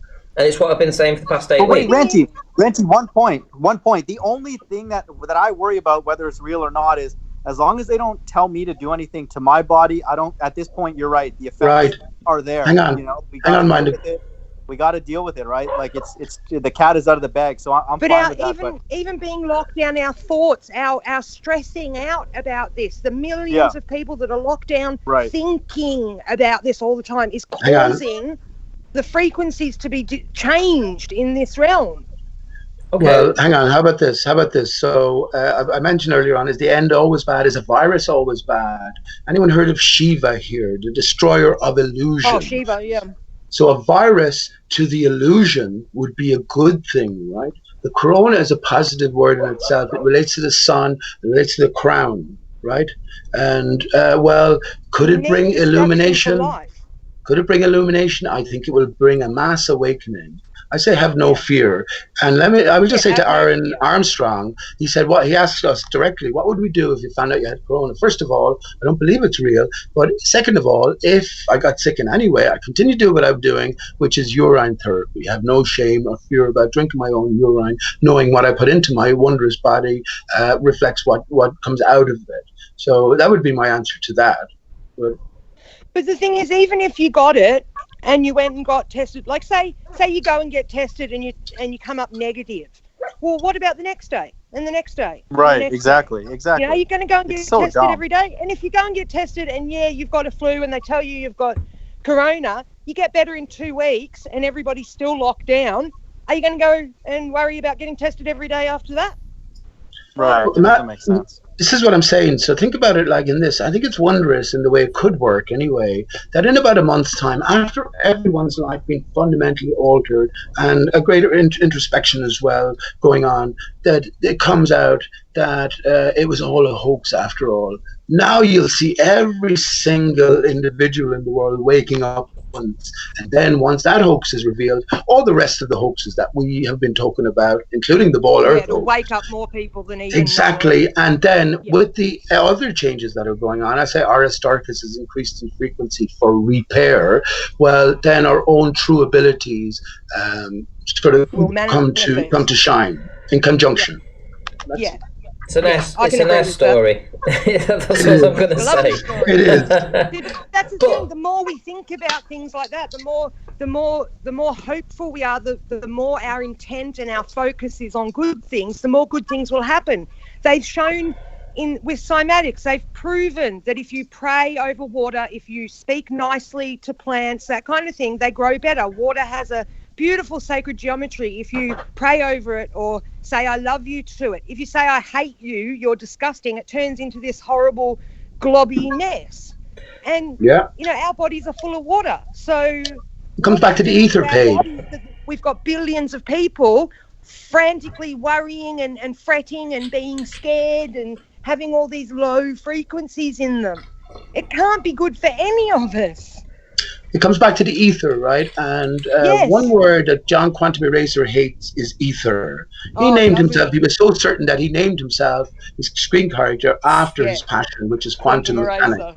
Now, he also came out with the Black Swan on the 1st of the 1st, 2020, a very symbolic date itself. A Black Swan represents an unforeseeable event which has worldwide consequences. This is exactly what we're sort of seeing right now, right?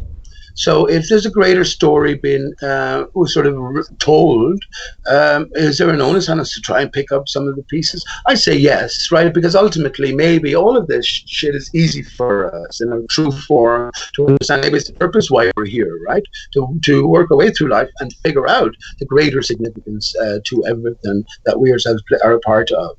So, that's what I think the focus should be on. But once again, it's an individual's journey. And no one knows more than anyone else just how individual it gets when all the stuff I talk about, no one relating to it with me, with our historians especially. But yet I know that's the way it's written. It goes back hundreds. Every star you hear is, one star.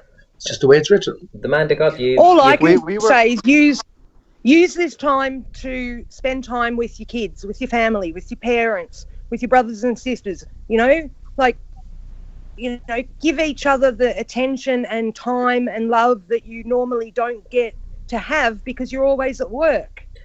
The man of God, you had something to add there? Just say, and well, if you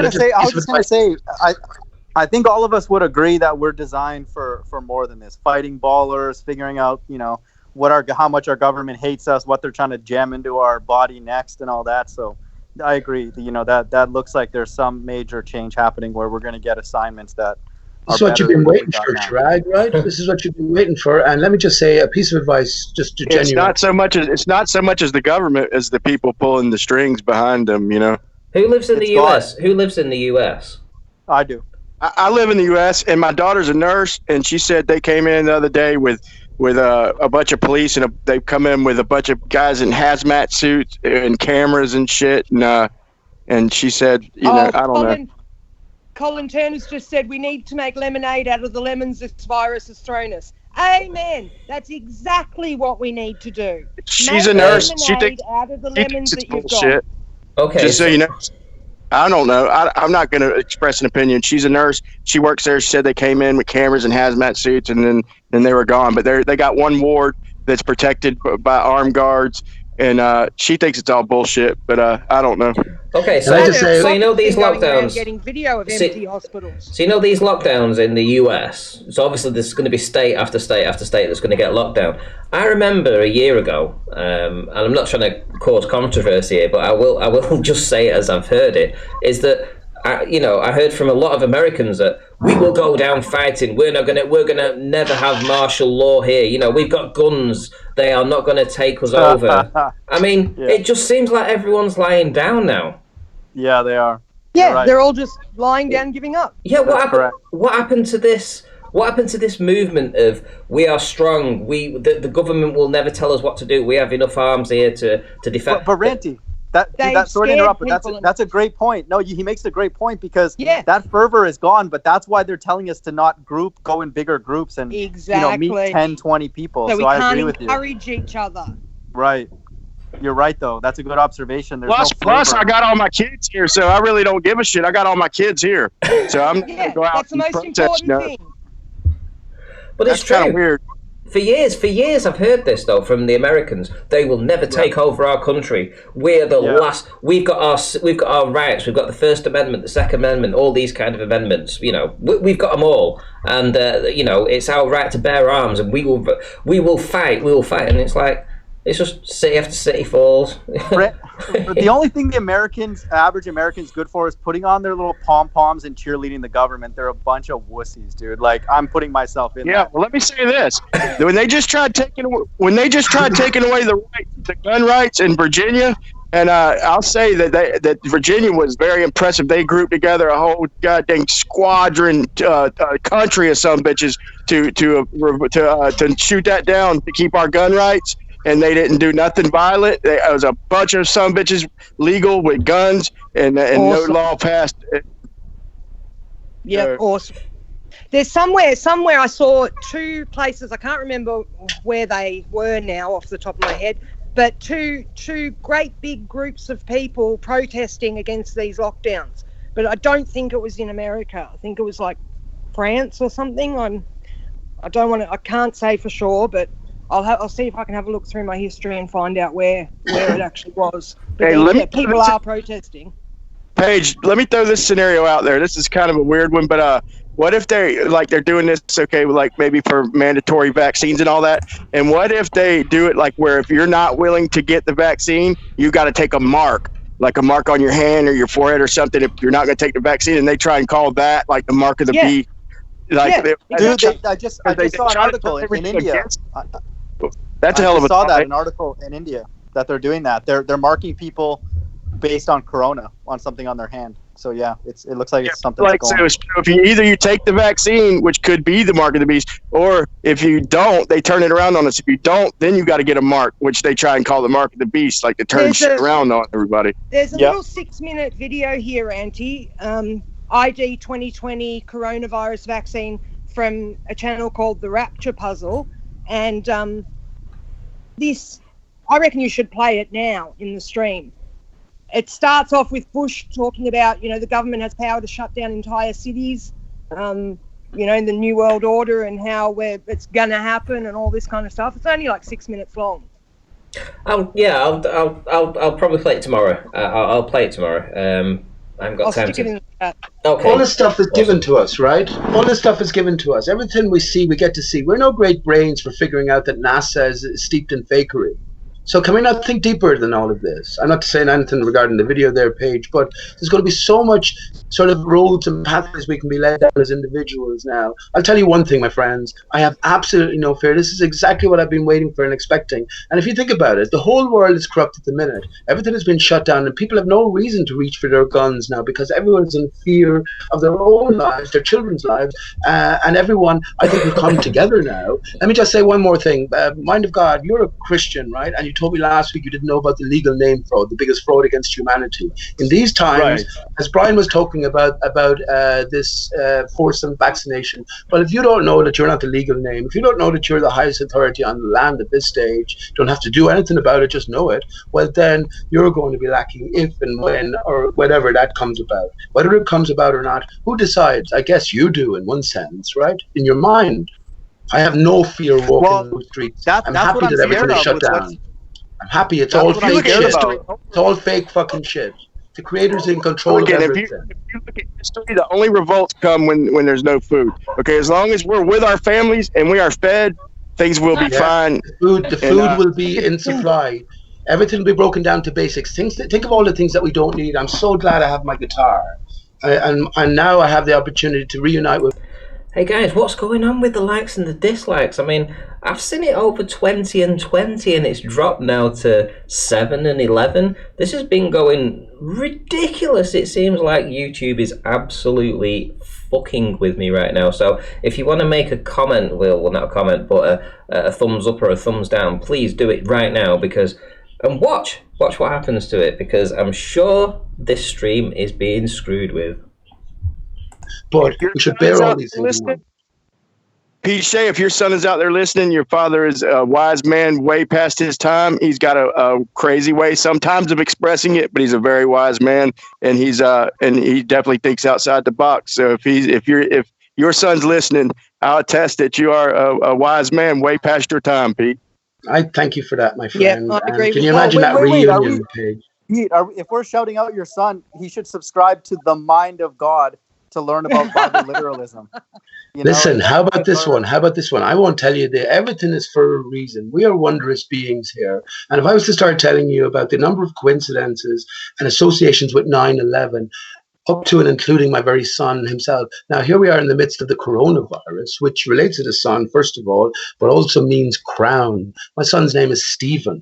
And what does that mean? Crown as well. Isn't that amazing? But look, I say everything for a reason. You as the individual, now it's always been about you, you see. Once we see that the earth and the heart are connected via the ether, all anagrammatical.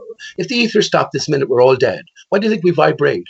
Because all of our bodily material is a decayed form of the original crystalline.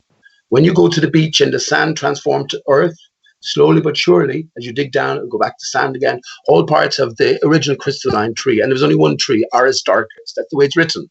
So once we understand that that connection is there between all of us, we understand that we, like the earth, are in a divided state, male from female, literally. Our backs are literally torn, peeled apart, but our innards are twisted around in an S snake with the female. And I think the bridge is there. We're coming up to Easter time where, the egg, the Easter egg, right, and the body of Christ combined. Mass, Easter Sunday, Resurrection Sunday. So all of these clues are there for us. And I say, I know I can speak, right, but I will say, especially in these times, because it's unprecedented, that the answers always lay within us as the individual honest heart. The Creator always gave us the ability to put the pieces together. So make it simple and realize that the answers are everywhere. There's a tree in, I think it's Buddhism, the one that's got Brahma, and how they have like the ground and the sky had to be separated by a tree. Like they put a tree in between to separate them. Yeah, a male and female page. This is what they see when we look back now and we think about the Apollo 8 missions. There we have the 8 again. The Apollo 8 missions left on December 21st. The rocket representing the penis up to the moon. With the female sort of essence, which was divided. We have Mother Earth, Father Sky. So there's that sort of the double divide going on. And this reconnection, this sort of a symbolic reenactment, you know what I mean? And ultimately it all connects to a greater story. And what that greater story is, of course, we understand by now that Flat Earth was just the beginning. Just the beginning. That's all. So where have you ended up yourself? That's up to you. The end times are here, right? It's the end of the world as we know it. I feel fine. Why do you feel fine? Because the world never existed. It was always metaphor for reality. So everything is compressed in the blue marble into reality, Flat Earth basically means that we can ask any question now. That's the beauty of it. We can ask anything. We can ask for a better job. We can ask for a better body, better friends, better family, whatever. We can ask God for anything. All the universities are closed down. It's fantastic. Fantastic. Every day I used to pick up my son from school. I asked him, how did you get onto the slave farm? I never wanted him to go to university. And not only will I get that wish, well, the only reason I would have sent him to university is for the caliber of friends you meet, right? Because no longer my son only goes to high school to have social interaction. University is a scam. Not only is he not doing that, though, he's not doing his leaving cert here, which is like A-level. And I'm fucking delighted. Can you imagine how many years? Can you imagine how many years we go to school to learn? We go to school for 20 years to learn nothing, literally nothing. It's like rumpus every year, How could we woke up, though? Not only do they not teach you the truth, they indoctrinate Jay, check it out. Take away critical thinking. Right, exactly. Look at the list of inventions. Look at the list of inventions and tell me how many university graduates invented any fucking thing. Right. It's a scam. Major scam. Then they charge you for it. Tesla invented all this stuff, dude. And then they come behind him and come up with the math to make meters and all this shit. But they're not the ones who invented the stuff. If Tesla would have followed all their math and all that stuff, then he wouldn't have invented nothing. Because the math doesn't say whether things are possible or impossible. The math is just a way of gauging it. Yeah. What if we were just It's- after exiting Plato's cave, right? And now we find a whole different reality before us that we're coming to terms with. I think that's metaphor for us now. I guess as flat earthers, just in general, leaving heliocentrism behind, given to us by Aristarchus, as Samus, as the history books tell us, right? The originator of the heliocentric or material base for a material-only universe. Once we move away from that, we understand that our lives are not limited. We're having some sort of an experience here, and there's a greater essence to all of us. So what if this is just a necessary part of things? Again, with a recent timescale to our history, 422 years this year, and that's why I say 422, April 22nd is penciled in for a big date, and there's 88s all around as well. And I sort of understand why as well. But yeah, what if this is all part of it, and we consented to being a part of this? A divided state, and coming to terms and coming to fruition. I say it's something along those lines. And if we've just been paying attention to some aspects of all of the various and sundry information that's been given by flat earthers over the years, well, I think you lose out, because there's a greater story where everything connects with everything else. And I would have been, listen, let me just say as well, I feel happy in the sense that if I said this a week ago or 2 weeks ago or a month ago, it wouldn't quite be the same. Now we're all feeling the effects of this coronavirus. And it is showing itself everywhere. And I'm going to say to you right now, it's going to fucking bring the best out in people, and especially out in women as well. Watch the women go. Hey, Pete, what's the date you were saying might be significant? Was it 4/22? 4/22, yeah, 4/22/20. Yeah, so that's the date to look out for something significant. And it's got to do with the dodo. The dodo was discovered in 1598, and it'll be 422 years old this year. The new year begins in April 1st, which is Dodo's Day or Fool's Day, right? So, the dodo represents, just briefly, so when we came to Flat Earth, we're looking for a map. So we know we're not living on a sphere. What's the map? Well, Gleason's map is given to us. Australia, where Page is at, is up at the top. Any map we've ever seen, Australia's always been at the bottom. We're encouraged to rotate it around. When you rotate it around, imagine some of the water drained out from places like Mexico and the Philippines, while a dodo bird jumps out, right? And when it does, then later developments lead you to understand that it represents, first of all, the changing face of the land, right, post-destruction, but also the divided state of us. We are dodos. We are dodos because we're in a divided state. And this came about, the dodo led on then to Aristarchus. So Aristarchus is the tree of life. And fell. Life is if L or I fell. So rockabye baby on the treetop. Tells you right there. See, the children aren't lied to. It's all about the context. So that's where I'm at. But look, I know it's probably complicated, but I've been speaking about this sort of stuff over the years as I've made my own journey here. But now that it's coming, it's on everybody's doorstep. I was just going to say, interrupt briefly, or not interrupt, but just give my 2 cents worth. If you suspect that coronavirus is a hoax, keep it sort of to yourself, I would say, and just sort of build on that yourself, because everybody has to be allowed to sort of come to terms in their own time. I think it won't be long before lots of people are becoming aware of the possibility of conspiracy. And as time goes on, and even in terms of weeks, there'll be different communications going on between people. And I think we're in very, very exciting times. We're right in the exact timing for the Phoenix rising too. 500 years. If you look into the concordance of worms and what the Catholic Church has been up to, where the Phoenix is now rising. We're now 500 years from then. So Page, check this out.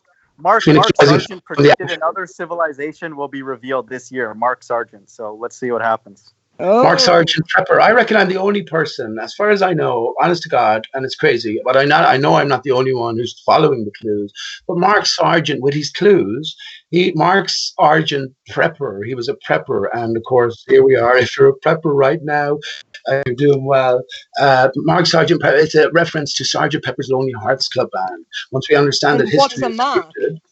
Okay, so hang on, wait a minute. History. Let me just say this: once we understand that history is scripted, then a greater story is connected with Alice in Wonderland and Alice Through the Looking Glass. But that's different. Oh yeah. Okay, so Pete, you said something there. You said that preppers would be okay right now. So if you go past the past 20, 25 years, all the time that preppers have been buying food and being laughed at buying food and being laughed at, now when they've bought food in preparation for something, and it's actually the shit's hit the fan, now they're getting called greedy, and they're getting called... Yeah, they're being told off. Yeah, and they're being told... They're being shamed. Shamed for stocking up in advance. It's I don't know who's doing the shaming. Certainly not me. I think it's always wise to have a stock just in case anything happens. But for me, I'm not concerned in the slightest. They'll keep the food supply going. Pete, right, so I know what you're saying about the food supply, but you do realise that here in the UK, we import 50% of our food. Yeah, no more chicken from China, right? no more cat, no more dog. None of that coming in. And should we be eating? I just bought 6 chickens, man. Well, like for Noah, the great original prepper, Noah. Yeah. Dude, the ballers are gonna start eating each other, man. So I would not want to be a baller. But tell me. So, for preppers that have prepped and they've got some stuff. Who's calling me here? Hang on, one sec. Well, Louise, hang on, wait a sec. Let me answer this call. Yeah, go on mute there, Ranty. Hello? And have some privacy. All right. Oh, no. Whoever was trying to call me at this time on my mobile phone, what time is it? That's Mark Taylor, probably. Yeah, it probably is. Right, so, my point was, I've forgotten what it was. Preppers, so preppers. Why do you think it's, why would preppers be sitting pretty right now as opposed to people that haven't prepped? Do you think there's going to be a food supply shortage in the future? No, not at all. I don't think at all. Not at all. That's not the nature of all of this. Okay, but hang on, wait. Let me answer. No. So you will bring us to consider. Let me just get this clarified. So you said no, and we've got a mind of God that says yes. So the Bible. I think there will be. All right. Well, let me just basically let me expand a tiny bit on it before you go to mind of God. Anyway. Okay. No. Basically, it would get us all to. Basically, it would get us all to question what exactly we are putting into our bodies, and we realize that most of the things we are putting in, we don't either need or want or understand that they're not really doing us any good. As I said, in conjunction with the transformation that's going on, there's also spiritual transformation going on. When you talk about chickens from China, no one will be importing food from China. There's a fisherman across the road, and all the fish are gone. So, I think this is a good thing if we don't need them, you know what I mean? So I think in conjunction with all of that, but the basic food supply is going to keep going. That's what I think. Don't panic. It won't hurt some people to be a little bit starved for a while. Right. Genuinely, we're in the time of Lent here in the Christian. And remember, it's all symbolic. So as it applies, Jesus is you. If you're going to, separate yourself from Jesus or from the Creator, then you miss the whole point as far as I'm concerned. How could you know anything outside yourself? Because all there is yourself. Yeah. So you are me, SIRINUS, Sirius, right? So the same story applies to all of us. The male and the female are torn from one another. Where the vital fluids, which we're all flowing around, a pool now is where, in the male testicle, in the female the breasts, because it's that separation after going. And this is what needs, and this is where fasting comes into things as well. And Pete, back to repairing our own private circuits, but that's a different matter. But it's still pertinent to all of this. Right? Can you repeat that testicle thing? That sounded deep. What was that? So we're torn apart. So imagine a male and female intertwined to one another. And hang on, please. You asked me. So imagine them be torn apart. Right, what happens is at the testicles for the male, this is where the vital fluids inside, like the spinal fluid, which flowed the vital fluids, right? This is where they pool after being severed, and it's the same with the breast milk for the women at the top, right? So again, the ultimate idea is, can we heal ourselves? Yes, we can. Yes, we can. But it involves fasting and paying attention to especially the Catholic Church and their rituals. What is the body of Christ? You know what I mean? How do we all come here? Well, when the sperm met the egg, right? These are the vital fluids. Because we're in a divided state, the sperm is the inverse of the egg. Everything is an inversion. Did you know your arse, your anus is an inversion of your mouth? Once you can grasp your head around how that might be, well, then you'll understand. Pete, there is some truth to what you just said.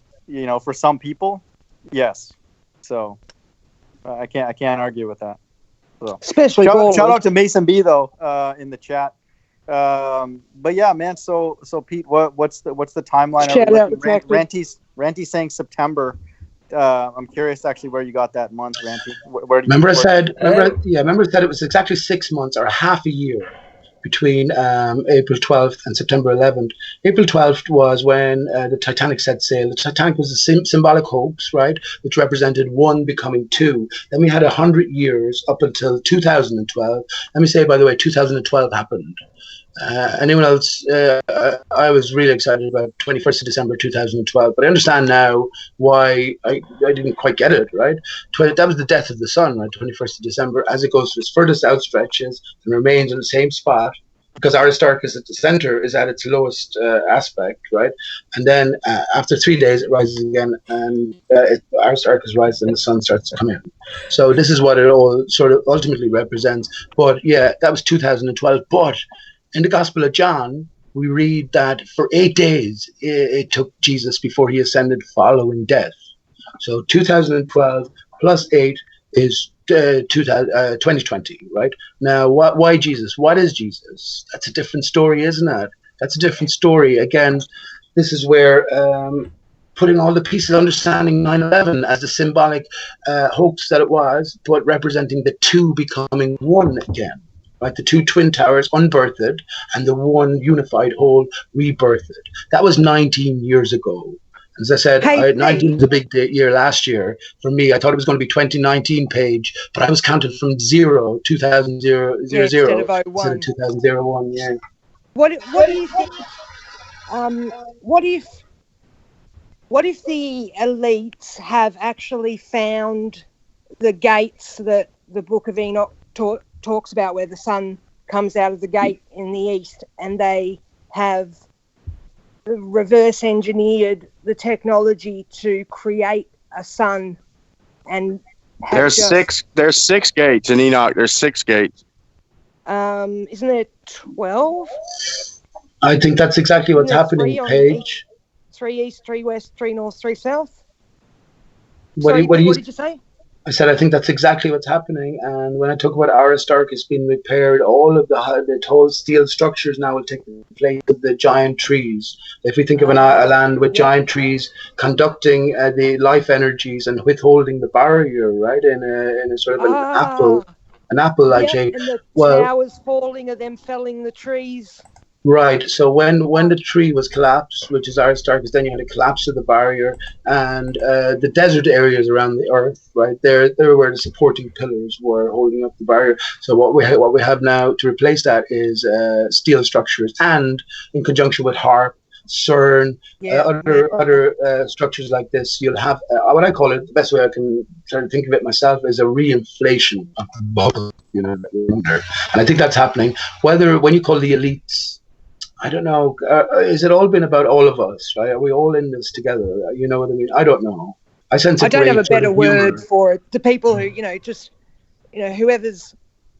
whoever's controlling, whoever has the money to look at those things, like the Kohler borehole, where that's situated is very interesting.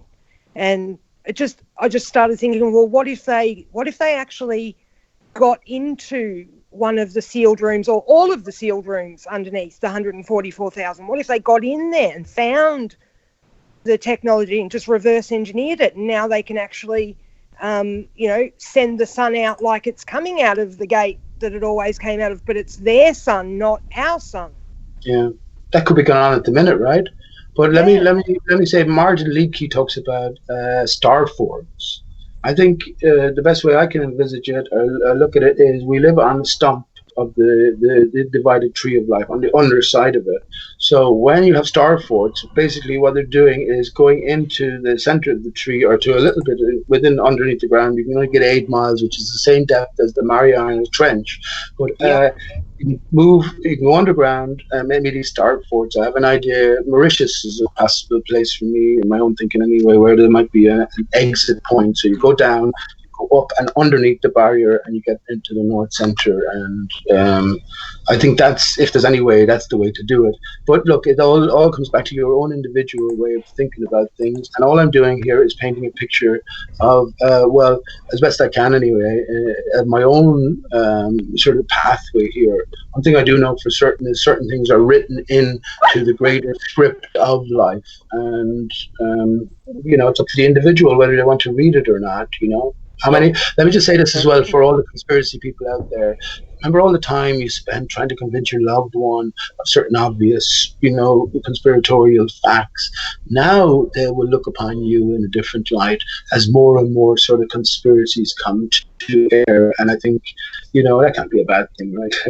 Okay, so somebody, Tony UK said, basically we still haven't found out why Ranty myself thinks this is September. So why would I'm not saying that it's going to be definitely September. I'm saying that you can look at September as sort of the minimum amount that I would expect. It's probably going to be at least a year. That's what I would surmise. So Pete Shea said a month. Really? Pete Shea said a month. I say, well, a little over a month for massive transformation. Yeah. The rebuilding process goes on longer, but absolutely, massive transformation. I say, at least probably September, October, maybe even as much as a year. This is what I'm predicting, and that's not only because of what I've actually thought, but because of what other agencies have actually said. I mean, if you look at what the UK government has put out and how they've been telling it us, and the way they've dropped things in, they've been dropping these things in, basically giving us timescales. Excellent. So everything we hear, Ranty, we get to hear for a reason. Now, if what I'm saying is sort of considered, when we consider September 11th being 6 months apart from April 12th, one is the birth of Jesus and the other is the death, resurrection of Jesus. It all depends on what you think Jesus is or what Jesus represents.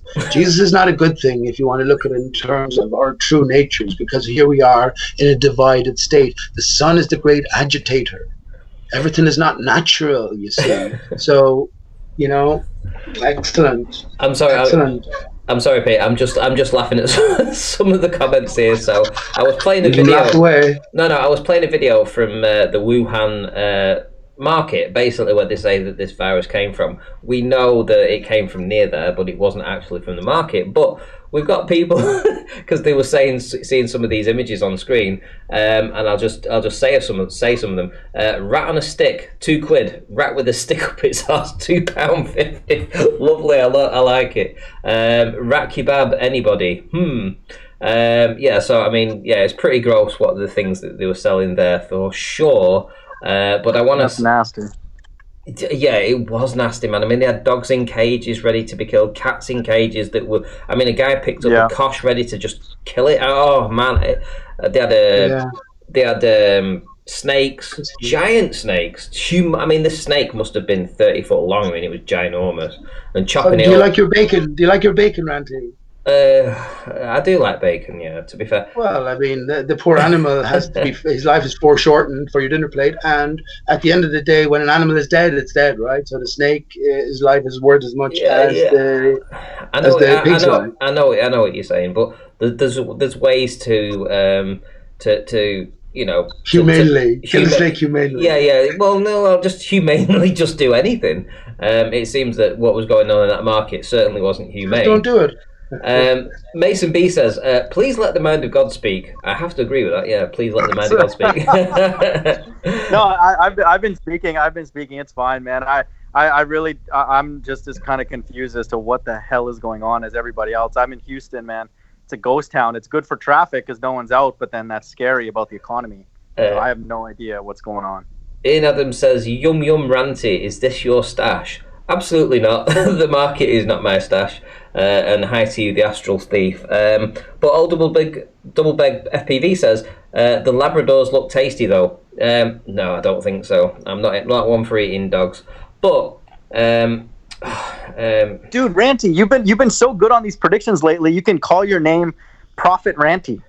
For a little while. Let's see. You know, Pete Shea, you've been bang on, man. Pete Shea said it as well. I mean, Pete Shea actually left a message. I think it was on one of my videos or posts that said, "You seem to know so much what's going on. It's like you can predict what's going on. What the? You must be in on this." Capabilities, yeah. Yeah, I'm like, what? So, well. Hey, Ranty, open the link that Jimbo just put in. It's just a picture from Google, like of rocks that look like a person. There's a link. I don't in see. The chat from I don't Jimbo. see it. Oh, hang on. It's Jimbo. It's amazing. Yeah, I've got it. Right, okay. And while you're doing that, not only are people here anyway, but I see more people out exercising. I did a good bit of walking myself today.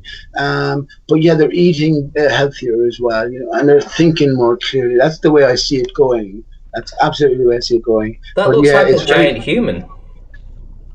Looks like a giant human. There's the foot. There's the leg. Yeah, exactly. There's the. Oh, it looks like it's got a little tail on as well. It looks like it's got a tiny little tail. Somebody lying face down. It's a lady because she's got boobs. She's got a boob there. She's got a tail. Got a boob. One arm's underneath the shoulder. Well, underneath the neck. Looks like kind of a dog face though. She's a bit ugly. But yeah, I mean that's definitely a humanoid form. If you wanna take that as what we're looking at. Where's that from? What is that an image of? You talking about the Baphomet? No, Jimbo. The link Jimbo put in. It's a picture of like a mud fossil of a lady, a face down lady, like huge. Oh, Her hand and her arm, kind of, or head. that's and her mad, arm. isn't it? That's mad. Yeah. And that's what I was talking about. I seen a giant the other day in Walmart, man. It was a black dude. He must have been 8 foot tall, man. I didn't have a camera, but it tripped me out, man. And everybody's scurrying around trying to buy a bunch of stuff. And the stores around here are doing a pretty good job of restocking. But this guy was probably about almost 8 foot tall, man. It was amazing, Wow. man. Imagine the size of his dick. Not very tall, but you see somebody that tall in real life, and it's something else, man. I couldn't. I couldn't compete against him when it comes Why to dick is that size. the first place you're I know. Pete? Oh, Well, I mean, what do you mean? That's the first. You went there before me. Shut up, I Paige. did not. I haven't even thought of it. Pete, do you want us to do a transvestigation right now, live? Listen, what do you mean? Black men are famous for being well hung. So Brian's talking about. Is that Brian? He's talking about an 8 foot black guy. That's the first thing that Oh, springs to mind. Yeah. Jeez. Pete always keeps it spiritual, no matter what. Always. We're 3-in-1, right? We're 3-in-1. So don't forget that. Einstein was always looking for the grand unifying theory. God, Oh, so let me plug my channel. Pete Shea, if Pete Shea's son is out there, please subscribe to The Mind of God and come, you know, and unlearn what your dad has led you astray on. So please. I haven't spoken to him in 5 years, Chirag, so don't know what I thought he you just knows, said you what he spoke doesn't. to him. No, I thought you said you reconnected. no, that's hopefully not too long away because, well, this is what it's always been about, right? Right. This guy in chat, Witzer, don't people know that carcasses decompose? I think you need to go and have a look at Mud Fossil University. He's literally had his big stones DNA tested. It's human DNA. These things, have you ever heard of the story of Medusa? You look at her and she turns you to stone instantly. Something like that happened to these things. There's elephants and turtles and all kinds of shit all over the I heard place. about that. Like Medusa's like a metaphor for like plasma. The snakes coming off her head are like plasma the turning plasma, things yes. to stone. Okay, so guys, listen. I've zoomed in on this image, and I'm gonna show people what I think I'm looking at. So, you know, you're gonna have to bear with me a little bit because you'll be watching this back if you're watching it on the live stream. But I'm looking at a human foot here. So this is a human foot. So we've got the ankle, we've got the sole of the foot, and then we've got the toes, and you can actually see the arch of the foot. You know, it's pretty clear. Be careful how much you zoom in, Ranty. You know, we got young people watching. That's Pete true. And, okay, yeah. Steer well clear of the fanny area. So we've got the leg, and then we've got the car. Well, we've got I'm getting excited here. You're working your way up. We've got the muscle. We got the muscle area here, and then we've got the knee joint, and then we've got the thigh going up to the bottom. And what's interesting on this, I have to say, it is really interesting. I mean, it does appear that the formation of this, like the rib cage is higher than the legs. It just feels, when I'm looking at this, it just feels like it's in proportion as well. It's very, very weird, I have to say. It is very weird, and this does look like some kind of mid-carriage, and that looks like a breast area, and that looks like an arm that's fell underneath the neck, and that looks like an arm that's come back on itself. So that's a top view, Renty, of a mountain range kind of thing? It would, yeah, I think it is, but it has to be said. It has to be said that it does look bloody. Have you? Have you seen the cave that's a giant? That's a vagina. There's a cave that it's like three men. Was that my ex? I'd have to go and poke around there. Literally, that sounded scripted. That sounded rehearsed. That joke. And you can see not only can you see like the outside labia and the clitoris. You can see where the seam, like the top of a woman's vagina and up into her insides. There's a seam that runs along the top where things join together, and this even has that seam. Like you cannot get past that. It's a massive big vagina. It's possible. Notice how Pete doesn't say anything about that. That's kind of strange. Vagina gate. Let's do vagina gate.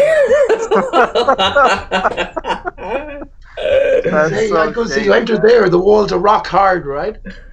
Okay, well, good. At least he said something. That's mad, though. I mean, I say it's all a construct, right? But it's a constant reminder that the external reflects the internal. That's my best way of thinking about it. That's why earth, heart, and ether are all anagrammatical. Ether is the energy that's keeping us going. And, well, yeah, because we're greater than the physical, I think the story is written in a certain way. And, well, let me just say, I think we all come back at least twice, right? You have to experience male and female. I hope our time is done of division. I think this is what the closing of the vagina in the Notre Dame hoax represented. And, yeah, all these things to consider, right? But it's mad to consider.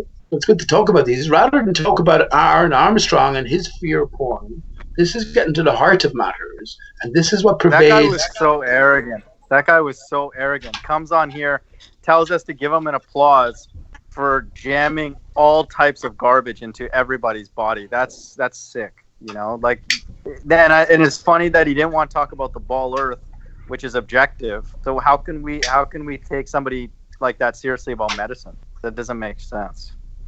Can we also, whoever it was that posted the link, thank you very much, by the way. But people are asking, where can they find this image? In what mountain range is this found? And is there obviously you can see the link at the top here. Maybe I should copy and paste that actually so that you guys can have a look yourself. I'll do that in the chat right now. So yeah, I mean, just even the muscle structure looks pretty it looks pretty awesome, to be fair. That's amazing. Yeah, I mean, when you go into the shoulder blades, I mean, you can actually see, and you can see the shoulder arm here. You can see that, this definition. There's definitely definition there. And by the way, I am actually a subscriber of Mud Fossils University, and I've seen some of his work. I just prefer. I'll prefer that if he used a screen capture rather than holding a mobile phone to the screen, because it kind of, looks all kind of weird. But I suppose that's because of his age. He's a bit technophobe or whatever. But he could definitely do with upping his presentation. But he's got a shitload of subscribers. He's got like 200,000 subscribers or something. He's got an awful lot of people that follow his work. And his work is being suppressed. He's had his fossils DNA tested and they've come back as human. And yet places like Harvard University and stuff are still not willing to entertain the idea that some of these large mountain ranges and fossils that he's bringing to them could actually be humanoids. But Well, Ray Renty, sorry, do you mind if going back to that your prediction? I found it. What makes you think that we could bear something that long? It's like March, April now. How can we sustain kind of the slowdown till September? We can't. We can't. I mean, well, Ranty can. He knows the toilet rolls and stuff. Yeah, Ranty stole all the loopholes from the shop. Listen, I've never been a Reggie? I've never been a prepper ever. I've never prepped for anything in my life. But when I came across this information and I researched it and I realised, personally, I thought I knew what was going down, and I tried to tell everybody else. Everyone said I was nuts, but I still went out and I still bought stuff. I still prepared. So I've got a supply that's going to last me perhaps 3 months. I wish I'd bought more, but I didn't have the funds to do that. You only have a certain amount of money that's available at any one time to buy for anything. So I had enough to do. What I've got in here is about a 3 month supply if I just ate that. But what I feel is going to happen is that the stores have probably got a good 2 months left, in the supply depots. But I feel that they're going to allow that to be available for the next 2 or 3 weeks, and then they're going to slow it down, and then production is going to be dropping because we can't get the food in from abroad, because we import 50% of our food. So what they're going to do is they're going to have to ration people to how much they can actually purchase, perhaps for the next 3 or 4 months. And then what they'll probably do then is they'll introduce some kind of ration book, like they did in World War II, which will say, okay, you get half a pound of butter, you get, 6 ounces of cheese, all this kind of, or three slices of bacon or whatever to last you the week. So they're going to give you this sort of like ration amount because they'll have to, because there's only so much food that this country can actually produce. Hang on, Ranty, can you open the link I just put in chat? Yeah. In America, Trump passed a bill. Hang on, I can't hear you all at one time. I'm sorry. Just say something real quick, Randy. Trump or whatever made a law where the food industries and all the stores, they can't close. They won't even let them close. Walmart grocery stores, not all of them, but Walmart, I think Albertsons and a couple other ones, they have to stay open. And all the food industries, they're under law to maintain to maintain or whatever, something like that. Okay. Can you just open the link I put in chat, Ranty? The very first picture is what I wanted to show. Okay. So open that. Oh, there we go. Open it. That's a video. Also, yeah, that's what's that? Since you're on that, but that is what I heard. So, okay, so I've got the image up for you, Paige. If you want to talk about this image. This channel is not for children. I just put that out there. This is an adult. Okay. It's a rock, though. Like, how can you tell your child you shouldn't look at that when it's literally a rock? No, I meant for Pete. Everybody else is okay. Oh, Pete will love this. I mean, can anyone else tell me how the hell the rock got like that? That's some fanny, isn't it? It's a vagina. There's no doubt about it. You'd have fun in that, Pete. My brother came in one night and he said he had sex with a woman, a big woman, like, and she had a fanny like a Wellington. The top of a Wellington, the way it's all sort of wobbly around. I thought it was hilarious, but like, this is mad. That's Ranty, you didn't even hesitate to. Well, listen, we all do it, right? And if you scroll through the video, if you scrub through it, there's other ones. I've seen like 3 different vagina caves. Yeah. Anytime you hear a train in a song, I hear the train a-coming, it's always referencing the same thing, the sexual act. The Big Bang references the moment our material universe came into being, when the sperm met the egg. Simple as that. It always had to come back to you and our being, our true nature. But do you see how they've made us be silly when we talk about things like vaginas and penises? It's like, people get all silly. It's like, but giggly. That is what it is. Just look at it. Yeah, as if the same story doesn't apply to all of us, right? Yeah, exactly. Like we've all either got one. Look at that. If I had one like, I mean, come on, seriously. I mean, I've never had a lady that looks like that. Well, Ranty, not yet, right? That's still fine, you know? Oh, Don't no, Ranty, I'm give sorry, up. but there are women who don't have labia that protrude out. Their labia is actually like very small and it doesn't stick out past the skin. So, yeah, that kind of vagina is definitely possible.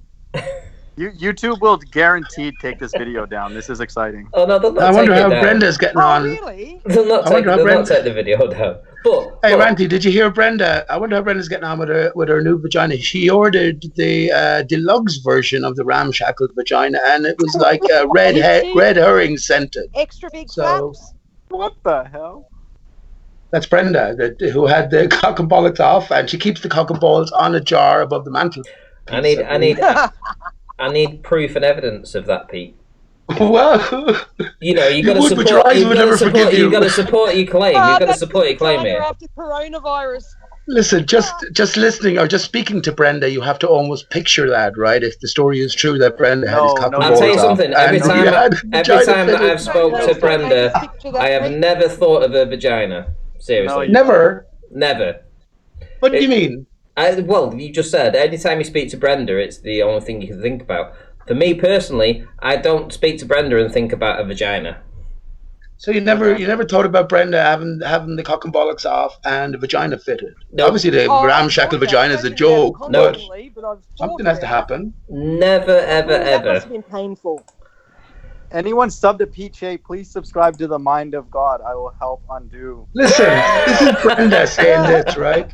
This is Brenda. You see, you're not on the front lines. I've been against Brenda for years, so he can fairly insult me as well. But this is the story that he puts forward. But I know why he's doing that. This goes back to the transgender nature of us. We're a divided state, male from female.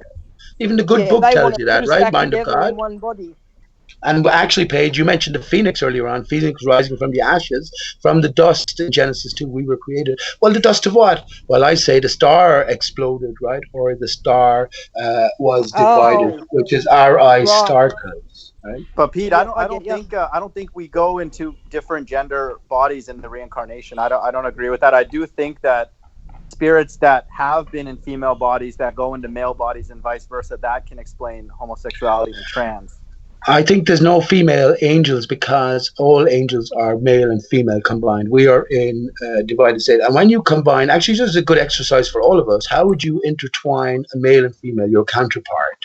Go back first, right? And also, this is where the snake comes into things and the spiral pattern. You have to sort of rearrange it in a sense in your own brain. Well, I'll tell you what I see. I see wings. And there's so many clues for wings as well. Paul McCartney of the Beatles, right? He's the dodo, and he went on to form the band Wings. So lots of different clues like that. Tom York from Radiohead is also the dodo. Radiohead, the album Kid A, which came out in 2000, was the soundtrack to 9/11, the movie, which came out a year later, the biggest blockbuster of our time. Final song, song number 10, motion picture soundtrack. And Tom's nickname as a youngster, we're told, is Dodo. Michael Jackson faked his death. If you don't know that, it's a shock to you. Well, you're well behind the times. But that he returned as the Five Alive Dodo has a great significance only when we come to Flat Earth and combine everything and understand what the Dodo represents as a symbol. Okay. Well, do you have a picture of Brenda, Ranty? I saw that. He's posted one already. It's mad funny. He posted it a while back. I did not realize that Brenda looked that scary. Is it real? Fuck off. Like a It's got to be her. I think that's a wind-up. I don't know that for sure, but when I looked at it, I was like, that's what I would think she would look like. And that's not even trying to be rude. I was like, I think that's a wind-up, yeah. I think that's a wind-up. Someone just found... Does it say where that picture's from, Ranty, in the video? Like, does it say where that one... Yeah. So I was just actually typing it then. So, so Flat Earth Data is asking. I think it's Jimbo that posted the link. Does he have some? The mountain range, the name of the mountain range where this image was taken from. I think a lot of people would ask that too because it damn well looks like a humanoid body for sure with the tail. Yeah. I mean, you can't get away from that. Witzer still saying things like faces in the clouds. No, I'm not talking about, faces in the clouds moving. I'm talking about frigging rocks that are identical. You know, like massive mountains of elephants where the guys have gone into the eye socket and walked around and shown you how the eye socket and the ear link up in these caves inside its head. Like, you know, these guys have actually gone and looked inside these things. They were actually real animals and real people. Well, one thing or I would as real say, as we know what real is, it could all be a construct. Yeah. well, one thing I would say is No. that if these were real beings in the past, and I've seen some of the tree, apparently, you know, these tree roots that are a couple of miles across, if you know, if not bigger. That if this is the case, then there has to be more land, because you can't have these humongous beings on a planet this size. You know, it just wouldn't fit. I mean, you know, these humanoid things that you're looking at now, you know, they're probably 500-600 foot tall. You know, far bigger than any dinosaur in the past. You know, if you believe in dinosaurs. If we do go through these expansion and compression cycles where, you know, the frequency of the realm makes things grow bigger or makes things smaller, then maybe when we're at our biggest, our expansion stage, we are actually big enough to, you know, get over, you know, whatever the realm, you know, over the edge of it. But maybe the edges where the gates are, where the sun comes out of and stuff, maybe you literally can't get past there. Like, you know, how do we know? The Egypt said that the sun set and went down through the underworld and then came up the next day. Set is the god, the dark, the night god guy. So the sun comes out of a gate, goes across the sky, goes into the underworld and back around again. Now the world could be rectangular for all we know. Yeah, we don't know where. You know, we've heard tales in the past, you know, extraterrestrials. Well, what does the term extraterrestrial actually mean when you break it down? Yeah, when you break it down, exactly. The only reason this was changed was when ET came out in the 1970s. You know, when they changed it and they said ET, the extraterrestrial, because everybody talked about extraterrestrials in the past. Then they changed it for ET, and then they made it out of space. Then they made it from exactly. So they changed it, you know. And did you know something? That was the first that was the first film that was done in 3D. So everybody went to watch it because it was new and it was like the green and the red little, you know, TV thing, you know, things that you could put over your eyes, and you know, so it engaged everybody to go and watch this. So they changed the terminology so everybody watched it. ET now means an alien, you know, outer space, rather than an extraterrestrial, you know. Randy, can I ask you about that? Because you mentioned a UFO experience in the past. You don't have to get too personal, but can you share more on that? I've been meaning to ask you about that. Yeah, I mean, you know, I mean, there's no denying that we see things in the sky. You know, I mean, there are craft that appear to come into your view, and you see these things, and then they disappear or whatever. You know, it doesn't mean that they come from thousands of millions of miles away from outer space. You know, it could just come from a distant realm on this plane, you know, this plane of existence, you know, because I feel that we're confined here. You know, they say that we can't go beneath 60 degrees south latitude. Okay, that's it.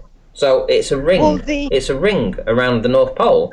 So we're confined in a pen, essentially. It's an oval, Ranty, defined by the sky, the contour of the barrier. Because if we're on a flat, stationary Earth, on a ball Earth, we're told that everything moves in an elliptical fashion, so we transfer the movement. Yeah, like an oval. It's a midnight sun that proves. So I don't think it's we don't need to make it as complicated, because then it can be anything. So you say it's about the individual painting their picture. We have all the facilities, all these images. You have someone in your chat called 2.88 mile mushroom, and he's some fantastic videos which goes through all of the imagery on Google, or a lot of the imagery on Google Earth, right, and points out pretty much exactly the same thing. And there's a certain mirroring going on. Buddhism believes that we're not the only there's like, I think nine other like Earth realms in the part of the realm that we're in, and then there's all these other parts, other above us, and that have their own star systems, their own everything, and we're just like one of 9 Earths on this, just in this particular area. Oh, wow. Okay. That's where Kobe is. He must be in one of those. I just think who is? The Kobe. I don't Kobe know. Maybe. Bryant. Kobe Bryant. Because I always wondered, where do they go? Where do they go? Yeah, I've always wondered. They must go somewhere. Like, I don't know if he's still living in Calabasas or California. I don't think. Yeah, I mean, I'm looking at this image now, and Godzilla points out that it's possible that there is one leg over the other. The thing that I'm looking at, that maybe the tail could be the other leg. I mean, it's possible. It's just a little high for me personally. I mean, if it was slightly lower down, I could agree. It's just a tiny fraction too high. But yeah, I mean, the dimensions of this, leg underneath the other leg, would perhaps lead to that conclusion. If you measured it, I'm sure they would match up.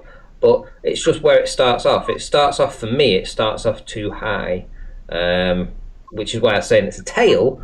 But I mean, who's to know what weird position this thing fell in, if it was indeed a real thing, or whether it's just a formation. But to be honest, the formation looks damn like a human, or some kind of being at least, And Randy, do you remember I showed you the image of the bear and everyone had a good laugh? Well, someone in chat today said that they'll never doubt me again because they witnessed exactly the bear that I showed in their own sky, as I predicted that everyone can. I've never seen the bear though. Yeah, I remember. Have you not? No. Have you not? I made fun of it. I remember that. Yeah, but if you haven't seen it, right, what you have to realize is that everything is a constant state of motion, and you're sort of trying to piece it together from a peculiar perspective, depending on weather conditions and everything, and you sort of try to disconnect. All these clouds move in circles. So first of all, identify the circular wreath-like sort of layers, and then sort of try to decompose them. So once you see it, then you won't be able to unsee it. Let me just post a picture there. But someone did say that to me in chat, and that's grand. I mean, I just know it's a reality. And I think that this is the child's bear. Remember I said the children aren't lied to. That's what the child's bear is based on as well, because the answers were always before us. So I'll just post that in chat in case anyone's interested. Randy, when you're ready for a topic change, can I change it to something else relevant? Of course, yeah. But just one thing I want to say is that if anybody's got, hold on. If anybody's got a link to Mud Fossils University and wants to put that in the chat right now. So if anybody isn't subscribed and wants to actually listen to this guy that goes out and he actually looks at this kind of stuff, he gets information about this kind of stuff, he sends it off for DNA testing, quite often it comes back as humanoid. So if you're interested in that kind of thing and you want to explore what this image or images similar to this or bones similar to this may be, somebody put the link in, Mud Fossils University. Highly recommend.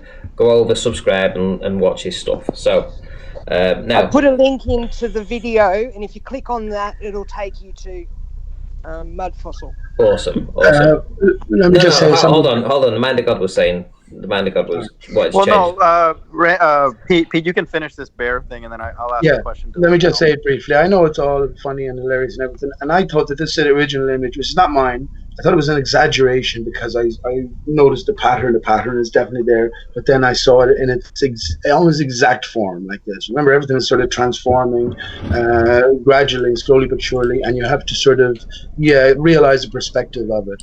And it appears, as far as I'm concerned, in skies earthwide in various and sundry sort of perspectives, depending on where the sun is or the source. But anyway, let's get out.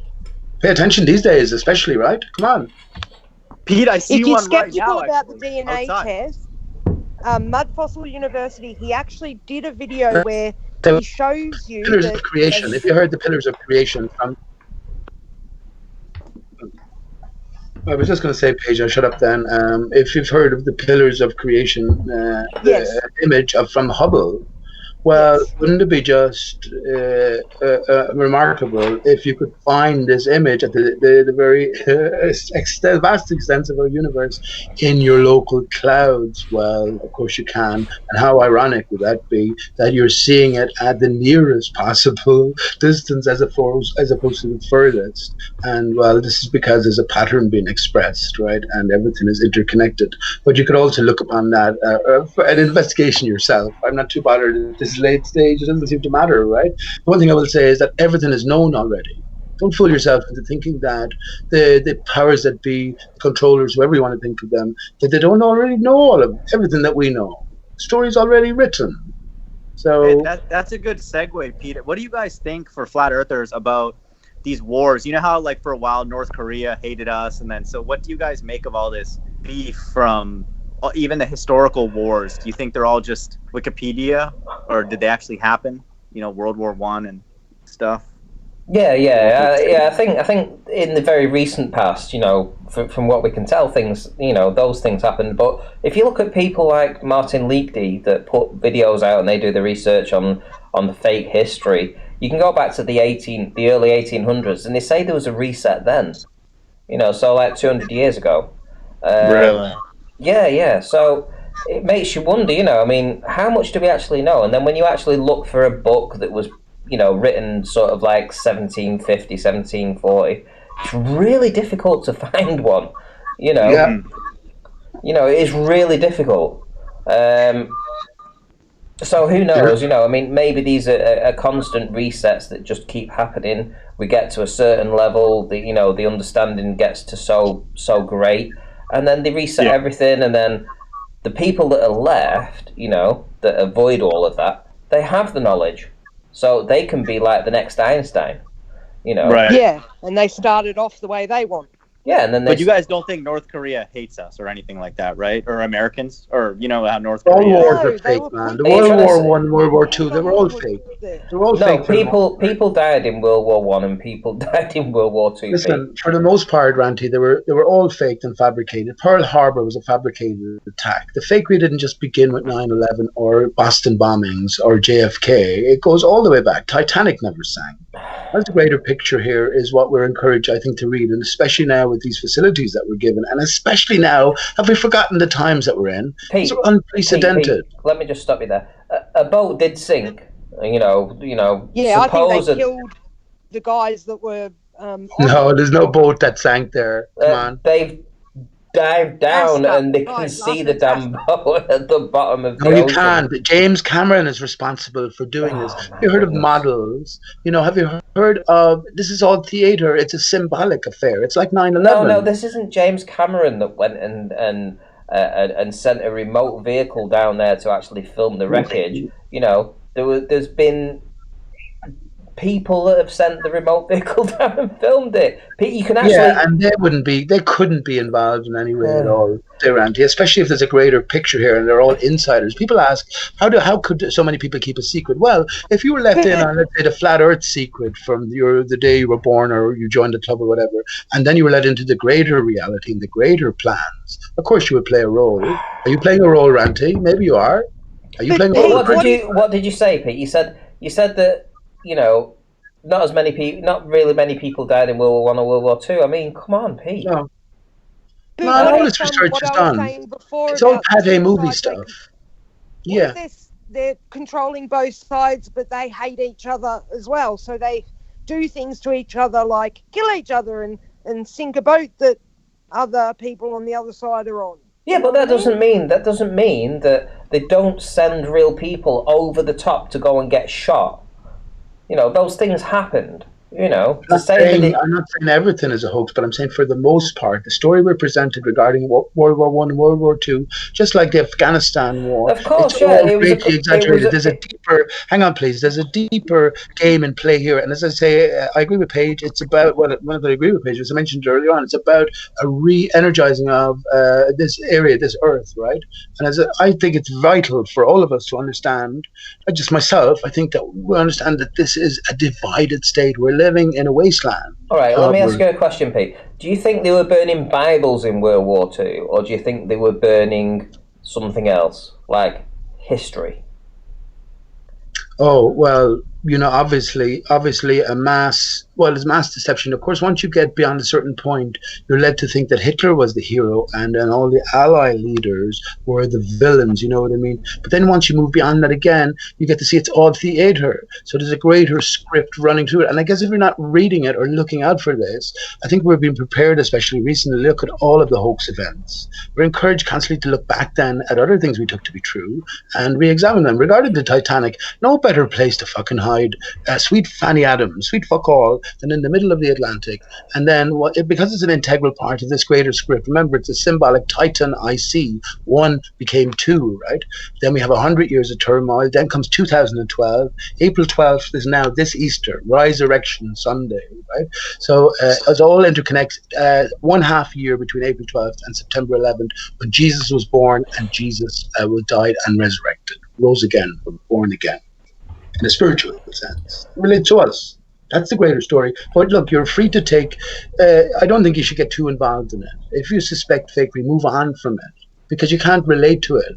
Martin lived in the past. Martin lead key, right?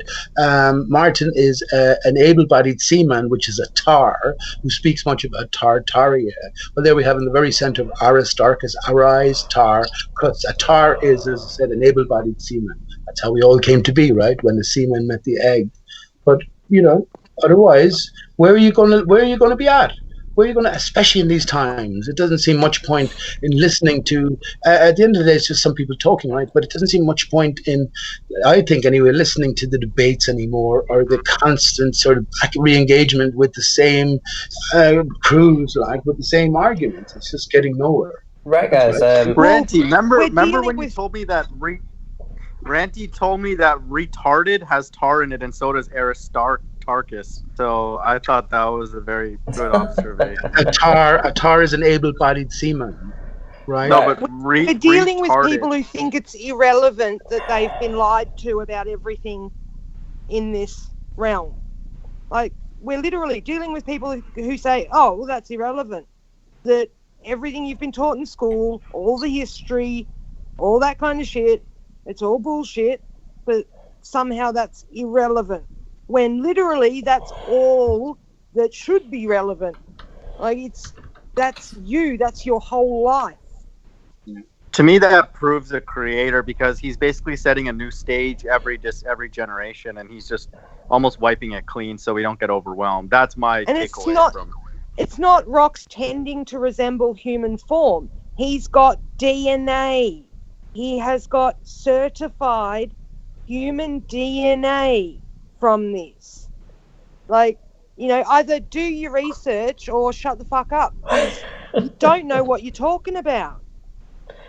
Right, guys. Listen, I'm gonna round up. So if any of you guys have got any final words, go ahead. So let's start with Pete.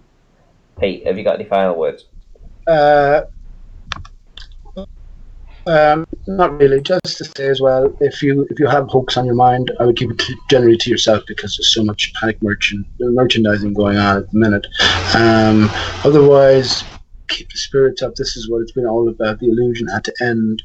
Now it comes back to how much you've sort of learned yourself because it's all that's been is you, right? And how you apply it moving forward. So until the next time, I'll say cheers and good night to everybody. Cheers, Pete. Pete. Sorry, Pete, not Pete. The Man of God. Thanks, Ranty, for having me. I just want people to know that this pursuit of truth has to be a gift because it's very clear not everybody finds it interesting, that we do. So take some comfort in that. Also, be careful because as resources get scarce, people can get desperate, and if they don't have faith, they could do things. So just maybe be careful when you go out, and it's kind of deserted in various places and all that. So catch you around, Ranty. Thank you. Bye. Cheers, and shout out to Godzilla for the super chat. Thank you. It says good show tonight, Ranty. Thank you very much, mate. Paige, anything you want to say before we round up for this evening? I suppose all I'd like people to keep in mind is to concentrate on not being fearful, not being depressed, and use the time that we've got at the moment to spend time with your kids and with your family, and I don't know, go to the beach, go to the river, go for walks, play with your pets, try and bring a bit of a happy, loving frequency to this world, because with billions of us all freaking out at the same time, it's gonna be causing a lot of trouble with the frequencies and with our bodies. So just take this time just to be a little bit extra patient with people, a little bit extra loving. That's all I'd say. So thanks for having me on, Renty. No worries at all. Right, okay, so guys, so this will do for this evening. I'm hoping to do a show tomorrow evening. Hopefully, some of you guys will turn up again. And I'm sorry if the past couple of months have been a bit doom and gloom. The show was doing awesome before then, and a lot of you guys have left. But what can I say? I've only tried to speak the truth. I've only tried to advise you the best that I knew, the best way possible, and that was to try and forewarn you as to what was going to come and what you perhaps needed to do to look after your families. And if you've done that, great. Now's not the time to look back, because that time is now gone. What we need to now look towards is this the greater agenda, what's going to happen over the next few months, what things are going to go in play. We can go to that stage now. If you're prepared, you don't need to worry too much, but if you're unprepared, it's going to be a very troubling time for you, I have to say, because you're going to worry about food and stuff. But I did my best. That's all I can say. I did my best to try and tell you guys what was going to happen, but we are where we are now, and there'll be more shows for this week for sure. So with that, I will definitely see you this tomorrow evening, and take care, look after yourself, and I'll see you all in the next one.